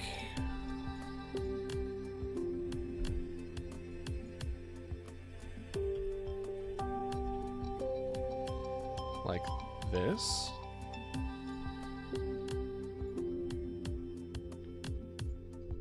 Like 2. All right, let's see. 2. I am currently making a keypad or a numpad. Can't you tell? I'm making a numpad for, oh god, it's so big. For my little numpad here on the side. So I went to a different scene so I don't mess with anything else, and I'm currently this is a numpad for a CAD system, which is I keep forgetting what the acronym stands for, but it's an emergency response numpad. Thank you. I appreciate it. I am also proud of my little bit of squares at the moment. I'm just happy that I'm glad I'm moving forward. A lot of these streams are like, the game isn't starting and I don't know why. How are you, Rar? How are you doing on this fine day? Oh, no, not the position. What? Here it is. Let's do 1.5. And then let's put U as 1.5. Good, good. I'm glad. What have you been doing today? Go to school, go to work. Pretty good.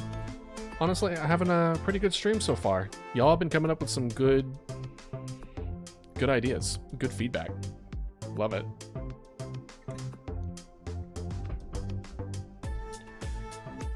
I like that one. That one's pretty good. Can I...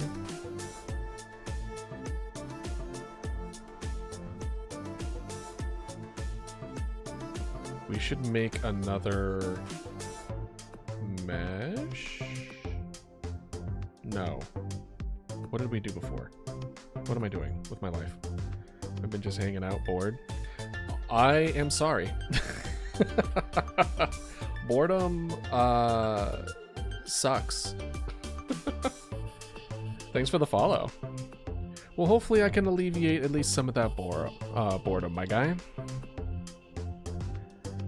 Though game development is not the most exciting thing in the world, but yeah. Have you ever have you made a game, or attempted to, I should say?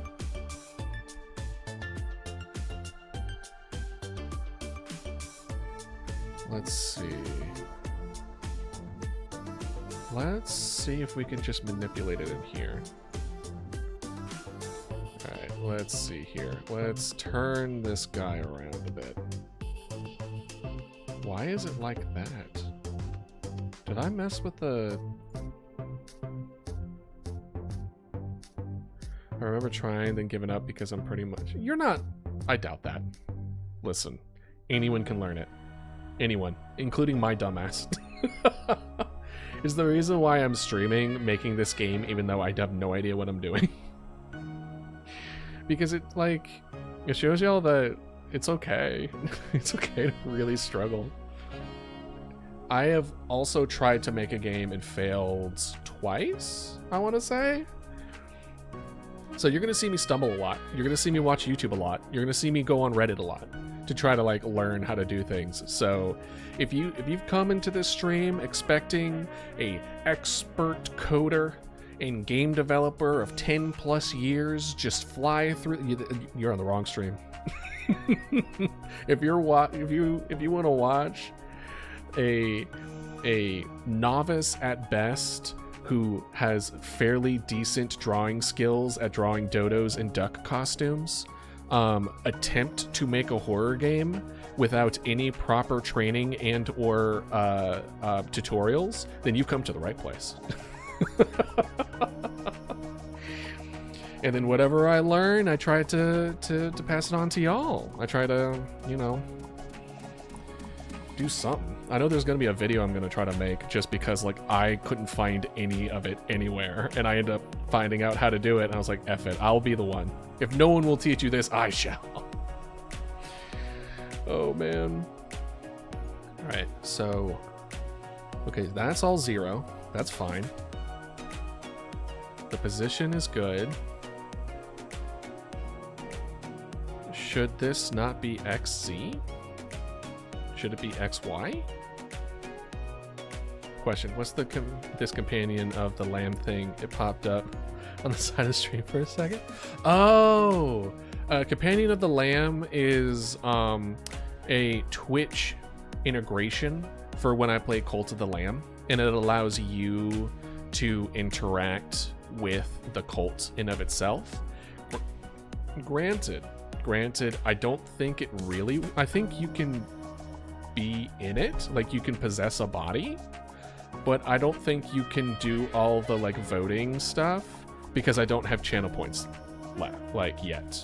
I'm still not affiliate yet. Even though y'all, with the Cult of the Lamb shorts, y'all have been so supportive, and I really appreciate it. Like, before that went off, I had like, I think I had like 44 followers. Now I'm at like 89. Well, now 91 because y'all are still great.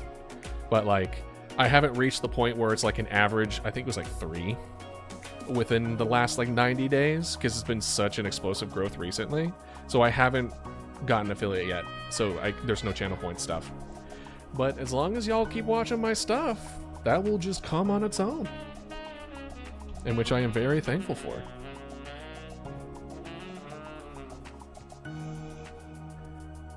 Did you pretty much find me like just looking around, or did one of the short forms get you? Watching shorts, but it's pretty cool. Oh, thank you. Well, I'm glad you I'm glad you enjoyed it. YouTube Shorts especially, y'all loved that Cold video. Y'all went so hard. Yeah, short forms, man. Short form video. Put it up on all the different sites. TikTok, Instagram, YouTube. Not Facebook, though. I have mixed feelings about doing Facebook. I don't know, man. I don't know. Maybe I just don't know enough about it. But why is it like this? Why are you like this?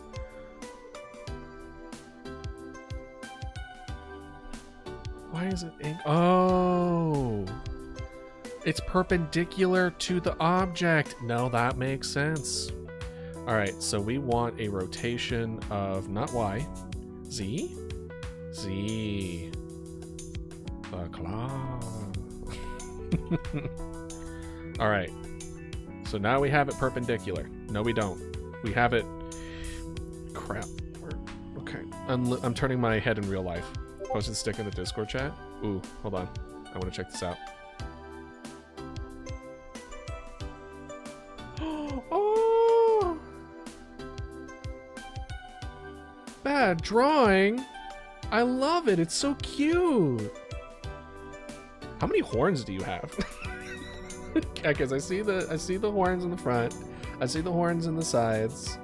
Is one eye black and one white?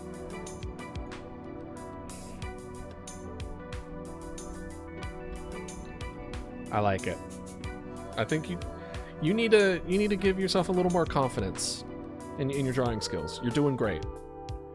But trust me when I tell you, and I mean this, I think most artists hate their art.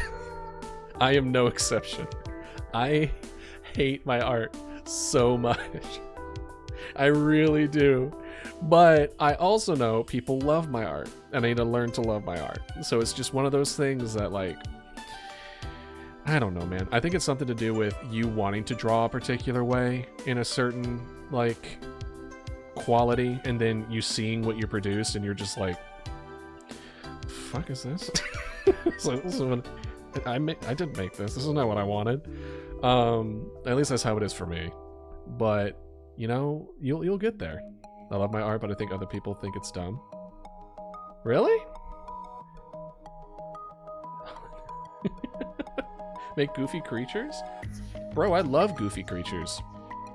You're welcome to join the Discord and post your art there if you want, as long as you keep it PG. I feel like I don't need to say that, but I'm still gonna say it just in case. I'm currently in the process of trying to, like, my art, it's a combination of cute and creepy. And what I'm trying to do is trying to, like, separate it out to make my cute drawings really cute and my creepy drawings really creepy. But I'm in that uncanny valley of doing both, and it doesn't feel right to me. Look, just in case. The last thing I want is, like, post your art on here, and then it's just, like, fetish. And I'm just like, no, not like that. Not like that, please. Please don't. delete. Ban. So you're more than welcome. We love goofy creatures up in here. I am an undead dodo. You really think I'm not going to be all about the goofy? Please. Let's turn this 90 degrees X? Yeah. Cute things have creepy backstory and other forms of it. Yeah! I also love the, what's the word I'm looking for? Like the not dichotomy, but like the difference between the two. Like, the cuter it is and then the creepier you make it. I love the juxtaposition. That's the word I'm looking for. Juxtaposition. That's why I want to make my cuter things cuter, my creepy things creepier. Because I want, eventually, for Mama Dodo to be really, really cute and adorable. And I want the purple miasma to peel back. And then you just see the raw skeleton underneath, and it's just really creepy and unsettling. Like, that's my end goal. That's where I want to go. It's gonna be really cool when I get to that skill level. Scuba has a gory backstory. It's a good OC. Yeah, exactly. Hell yeah. All right, let's try to scale this. 0.5? No. 0.2? Okay. Maybe this actually might be it. And then we're gonna... Oh, come on. Do that. I want to drag you. Drag it. Okay, well. Oh, okay. Okay. Oh boy. All right. Wow, why is it so... All right, we're not gonna use the scroll wheel. Okay, that's almost good. Something scary about story. I have like a whole world I've been making, and I just draw more of it in school because school feels too easy. Rar, I want you to know I feel that to my bones. It does look like a hashtag, doesn't it? I relate to that so much. When I was in school, I definitely struggled a lot with just not being challenged enough. So the only thing I can say is, as someone who is, I would say, fairly confidently, I'm older than you. I imagine so. I'm older than most people that I interact with through most things. But challenge yourself, man. Find something to challenge yourself with. For real. If the school doesn't give it to you, find something to challenge yourself with otherwise. Especially if you like art. Challenge yourself with art, man. Get better with that. Or find a different skill that you want to learn. Find different avenues to try to get that mental stimulation.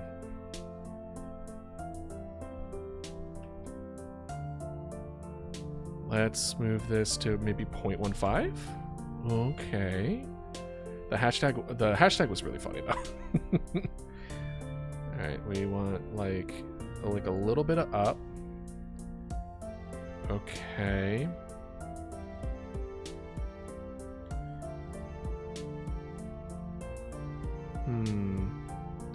I mean, we could make it that thing a little bigger. Honestly, let's put this at 0.2 again. Maybe 0.175. I do challenge myself with art, but honestly, I don't want to do art school class because teachers make you like draw realistic things. I mean, aren't there art colleges that specialized in stylistic art, like animation, or things of that nature?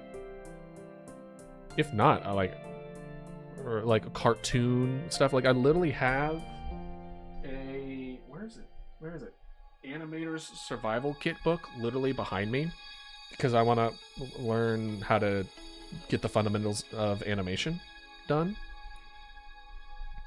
And just because it's something that you want to grow and skill in doesn't mean it's something that you need to go like to school for. You know what I mean? I guess it kind of depends what you want to end up doing or what inspires you and what grows you. But I don't know, man. As somebody who has kind of gone off the path of what I went to school for. So in a little bit of idealist lore, not the character, the streamer, I have a master's degree in bioscience technology. I am a scientist. And I have gone into education as a scientist. And currently, I am doing game development as an undead dodo in a rubber duck suit. So let me tell you, you do not need to do what you feel like you want and or need to do based around education. And it definitely helps. Let me reinstate it. Let me reinstate. Education helps because it's structure. It's so hard. It is so hard to try to do something and improve without structure. And it's really hard when you're not used to making your own structure to then make your own structure for it. So that's been a whole learning experience for me, is just building my own structure for things. And so if you need that structure and you're incapable of making that structure for yourself, going to school for it is probably a good idea. But at least as far as like, if you're worried about getting a job, from what I'm seeing, from what I'm looking around, as far as game development, as far as art, as far as all the research that I've gone on it, granted, I'm going to say this quote unquote in research, I'm not an expert, right? I'm not claiming to be an expert here. But from my experience, most places that are hiring just have a good portfolio. Just show that you can do the job they're asking you to do. And you're good to go. For the most part. Just had an idea, so what if, when it's about to change the next level, you get a TV scene showing if you did the last night was a good choice or not?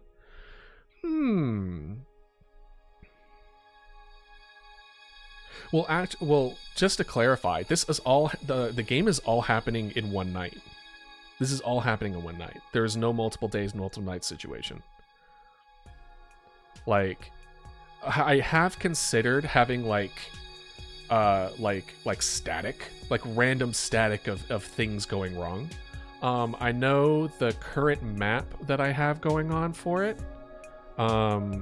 So the way that I have the feedback loop goes is that the houses turn red when the landline gets cut. And that is the feedback of the game telling you that you've lost that house. You've lost that house, you've lost that location, it has now been like taken over. And you can't send anyone there, and you're not going to get calls from anyone there. Right? So when it's about to change the next and the next level, just for clarification, Luca, do you mean the next difficulty level? Or are you assuming that because this was multiple nights, this was going to be when we move from one night to the next night, then you have kind of like a moment of like consequences of your actions? Because if it's consequences of your actions, that's what the radio... Gotcha. The consequences of your actions, that's what the two-way radio is for. You turning on the two-way radio, you hear what happens when they get there. You hear the police talking. You hear the things in the background. You hear the gunshots going. And you get to hear the results if you were correct or not. And what happens. And whether or not how we're going to go about this in a way that doesn't feel overwhelming with all the other things you're trying to juggle, I think is going to need some work. All right, do something. By all means, draw. What are you inspired by? What do you end up drawing? They're showing actions last night since you said it was all in one day. Maybe TV in the background showing the current live news and changing depending on your choices. Well, actually, you might not have been here for this, Luca. There is a in this green right here, there's going to be a television station. And as long as you control that television station, you can release an emergency broadcast to let everyone know, to tell everyone to stay in their homes and don't trust people. And essentially you get to release that. And in the background here, you'll have like a big screen or multiple screens, I'm not sure, where it has that playing in the background. But if you lose this location and the mimics get a hold of it, they'll start spreading false information and telling people to go out or go to this location, or things that are not what you're saying. And that stuff in the background will especially if we could, I like the idea where as long as we have it. Oh no, this was something that I mentioned briefly, it might have been near the beginning. But basically, I do like the idea that as long as we're in control of it, they are... Ooh. I like this, because I wanted to play with this anyway. So here's the current design for this location. There is a news anchor that works here who is very unsatisfied. Give me a prompt, I'll make it part of my world. Okay, dodo. Do whatever you want with a dodo. I want to see how you decide to implement it.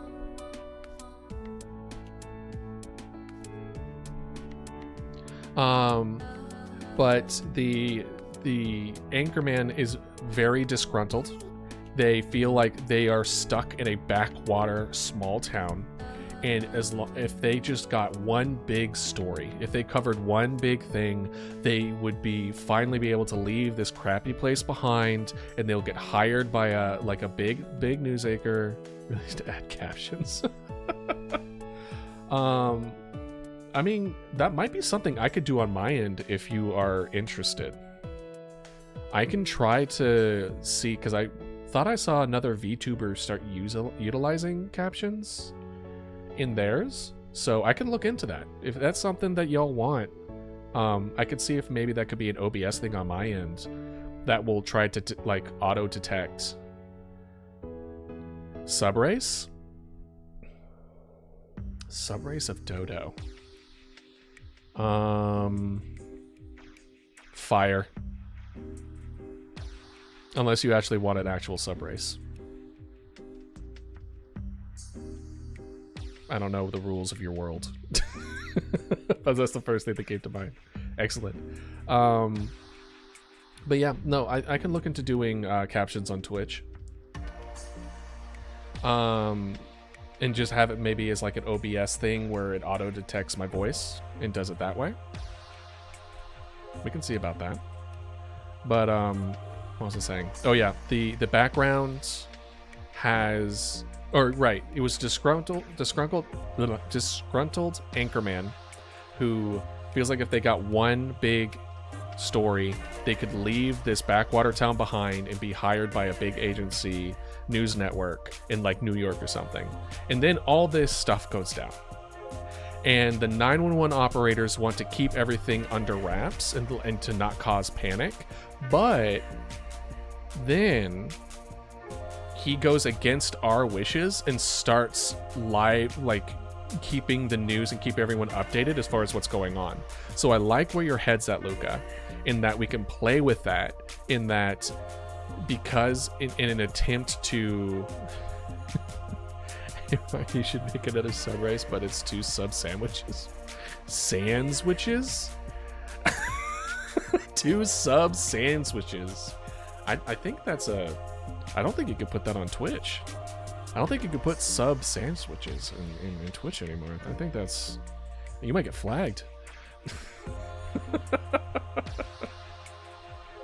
Anyway, but I like where your head's at, Luca, where, because I haven't put too much thought of how I want him to kind of rebel on our trying to put a lid on the whole situation, and him just being like, no, I'm gonna cover this, so then I get like, I have a spotlight on me, then I can actually show that I deserve more than being in this small town. So instead what we could do is have him, as things go down and like houses get lost and things of that nature, we can have that news anchor cover it in the background. I think that would be kind of neat. You're not wrong. In fact, let me go ahead and news anchor covering results of houses,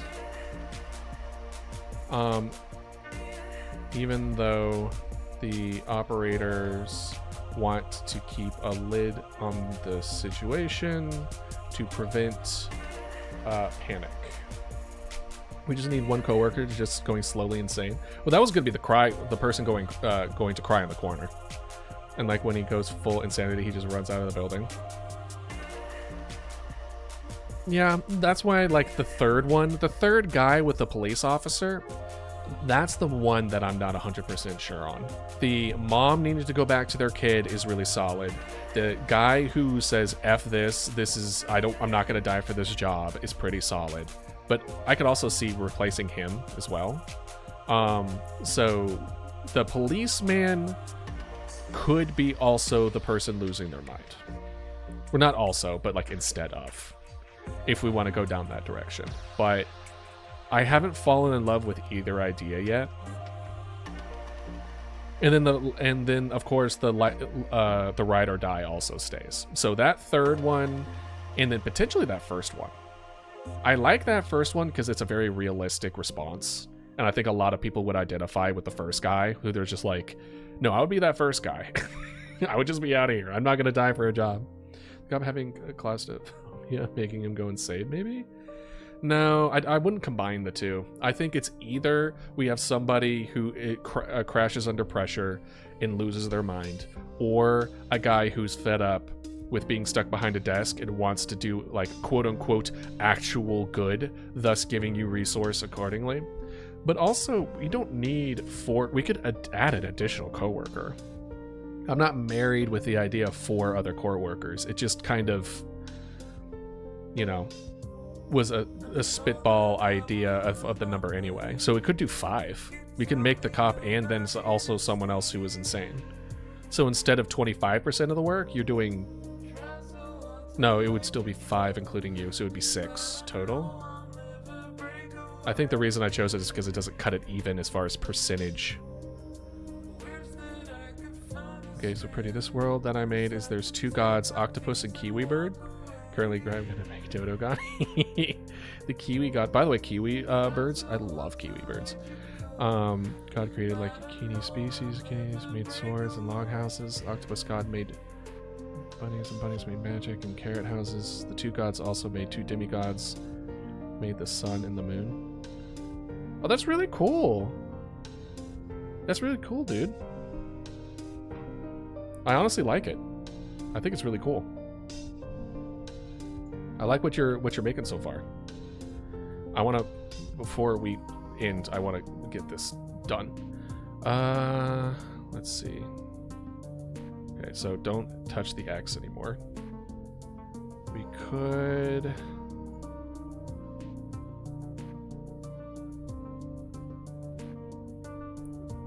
could just extend this out a little bit.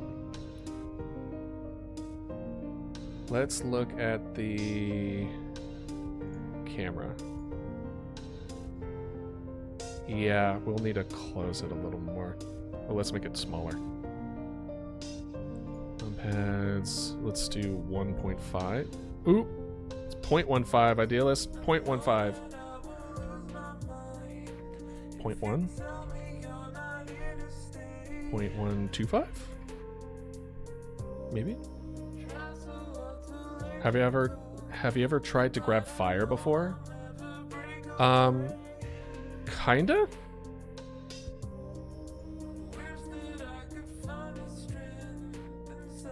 Now let's take a look at it. That's...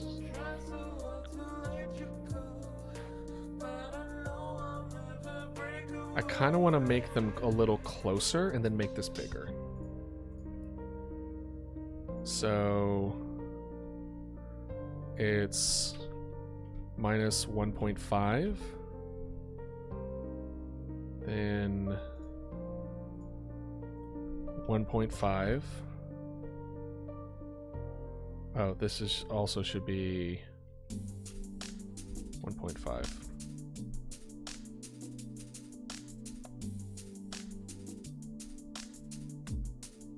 Minus 1.5. All right, we're just gonna copy this. There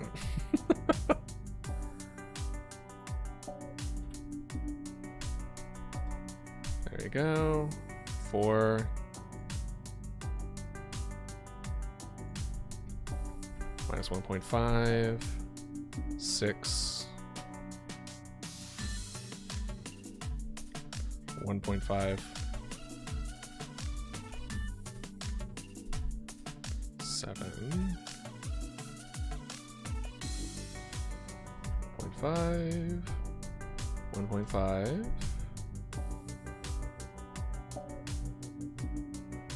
1.5. And finally, 1.5, 1.5. And then you, we're gonna do 2, no, 3. 1.5.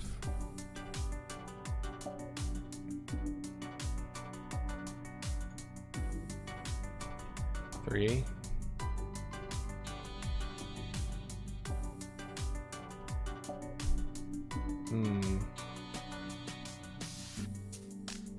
I mean, I guess we could make it a little smaller. Let's do maybe 1.25? Oops.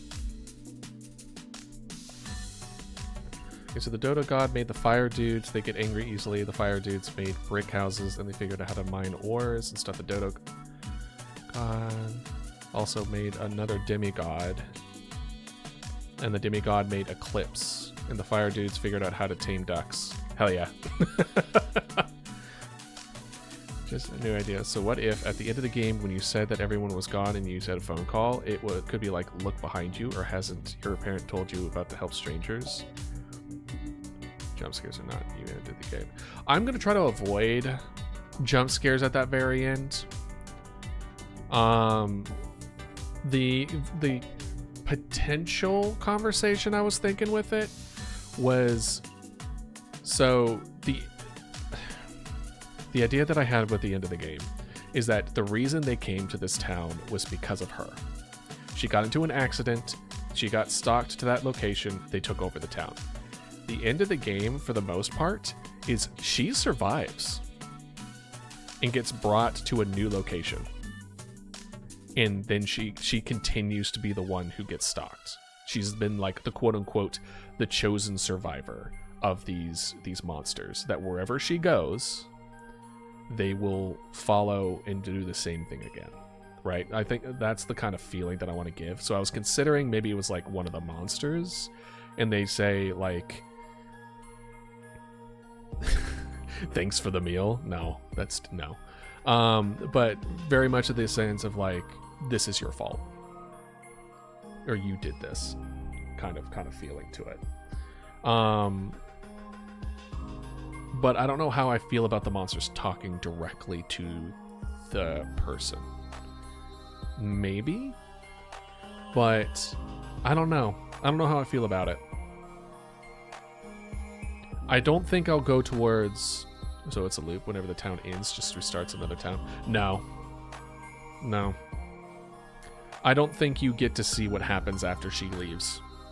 But I think you do know that it is implied that she lives, but you do not get to see that she lives, and you do not get to see where she goes next.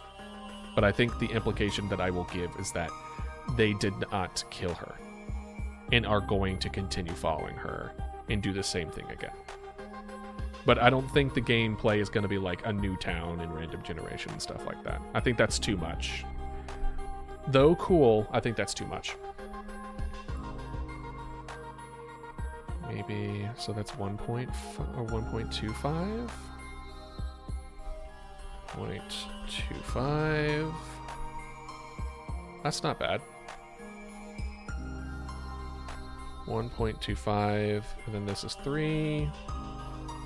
And this is 1.5.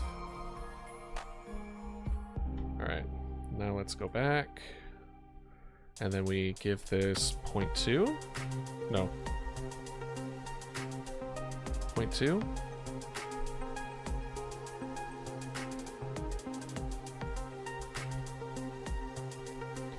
Uh, 0.175.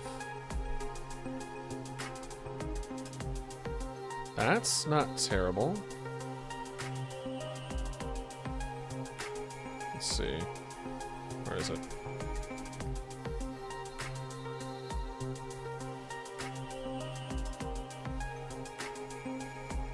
Okay.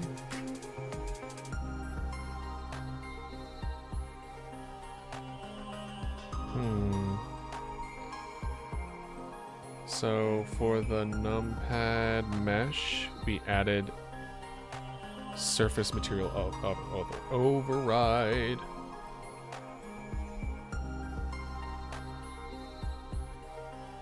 Let's see here. Can I do this? Surface material override. We're gonna make new standard material. Save as number keys. And then we're going to take this number keys and let's see if we remember how to do this. It was albedo, and we're going to do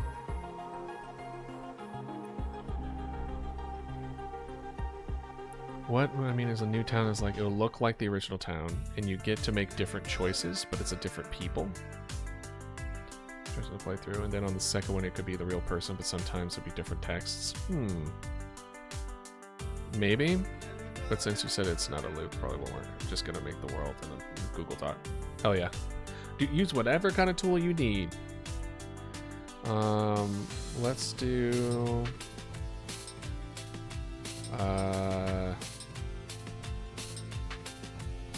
Maybe something like that. It's not nearly as dark.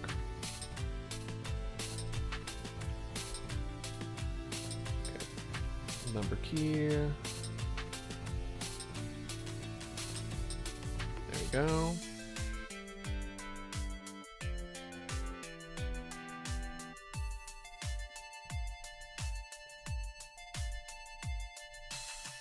Get this. I am so excited that I got so much done today. You guys have no idea how many streams I've gotten. Where it's just like, I didn't do anything today.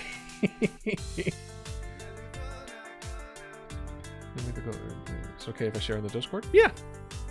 Yeah. You are welcome to share in the Discord. Just be very straightforward. Just be careful with links in particular in Discord. There's been a slew of people like scamming. So just be careful with it. And use it responsibly. Also, can't you copy and paste stuff in the software? Like, for instance, the 3 fastest blocks. Can you copy and paste another set of 3 to replace it? Yes. But since I already... So you're still a duck. Compared to what?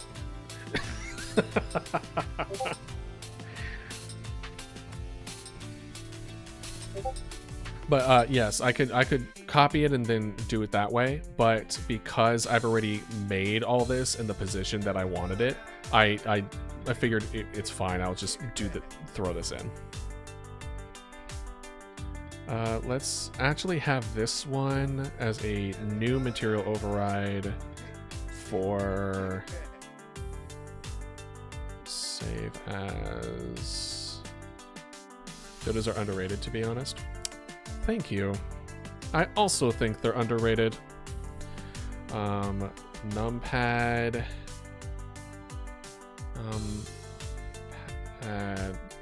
I don't know how to spell numpad anymore. A. And then this one, we're gonna have. Maybe they're all. Maybe we have more of a red.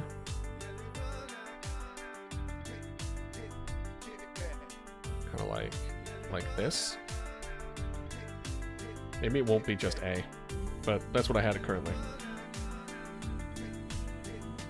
Numpad A, put that up here. B, override, C, override. And now when we look, hey, it's still a little far, but we can mess with that. Purple fan, heart make picture of local dodo and dye it purple there.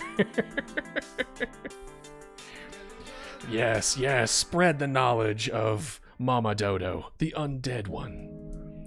Oh, sweet.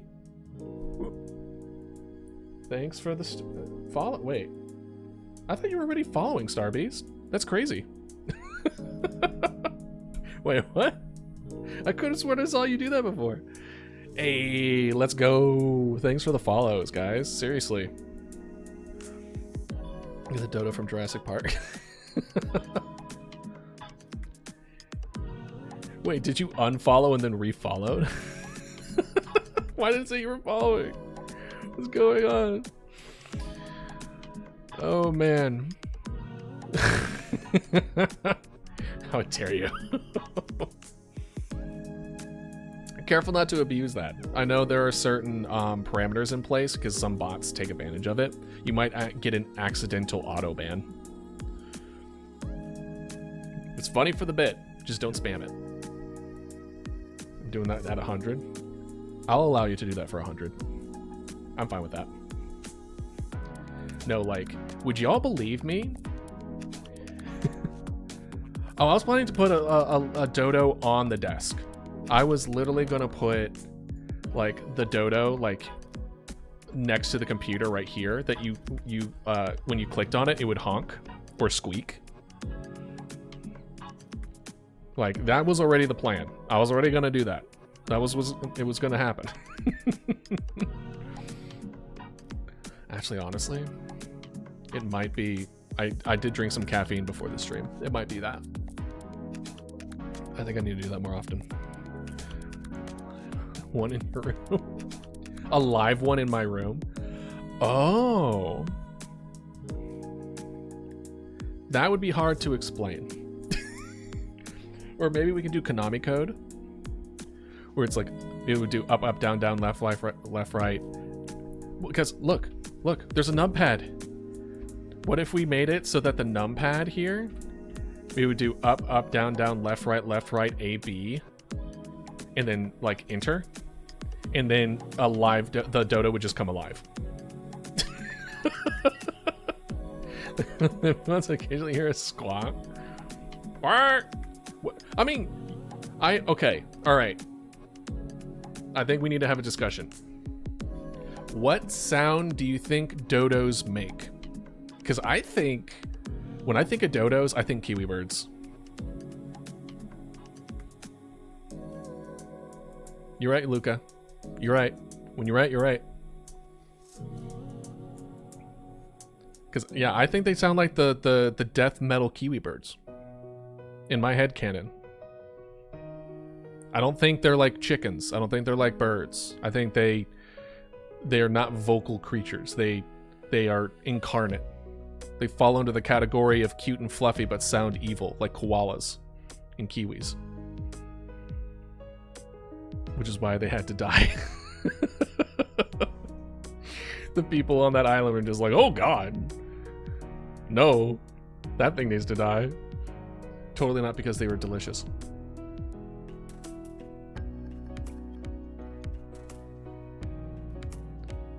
Quack, quack, quack.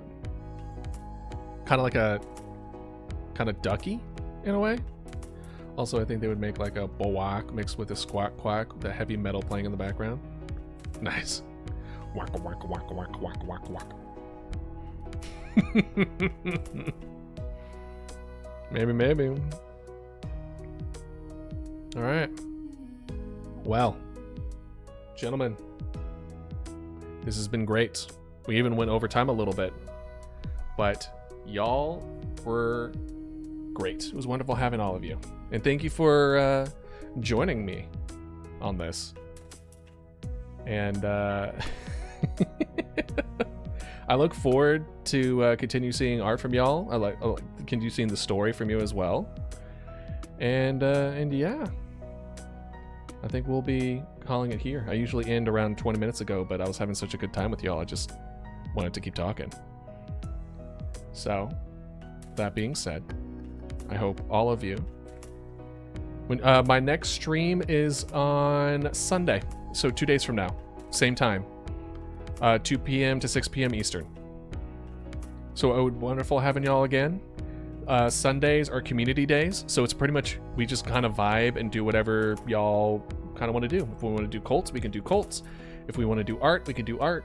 And we just vibe. We just have a good day. It's called Sunday Chill Days. We just kind of have a good time. So, y'all have a wonderful day. We should do Cult Sunday? Yeah, we could totally do Cult Sunday. Hell yeah. Yeah. Show up and those who are there get to vote. If you ain't there, you don't get to decide what we do. But yeah, hopefully I'll see y'all on Sunday. I hope you have a wonderful weekend and have a good one. All right. Take care, everyone. Bye-bye. See ya.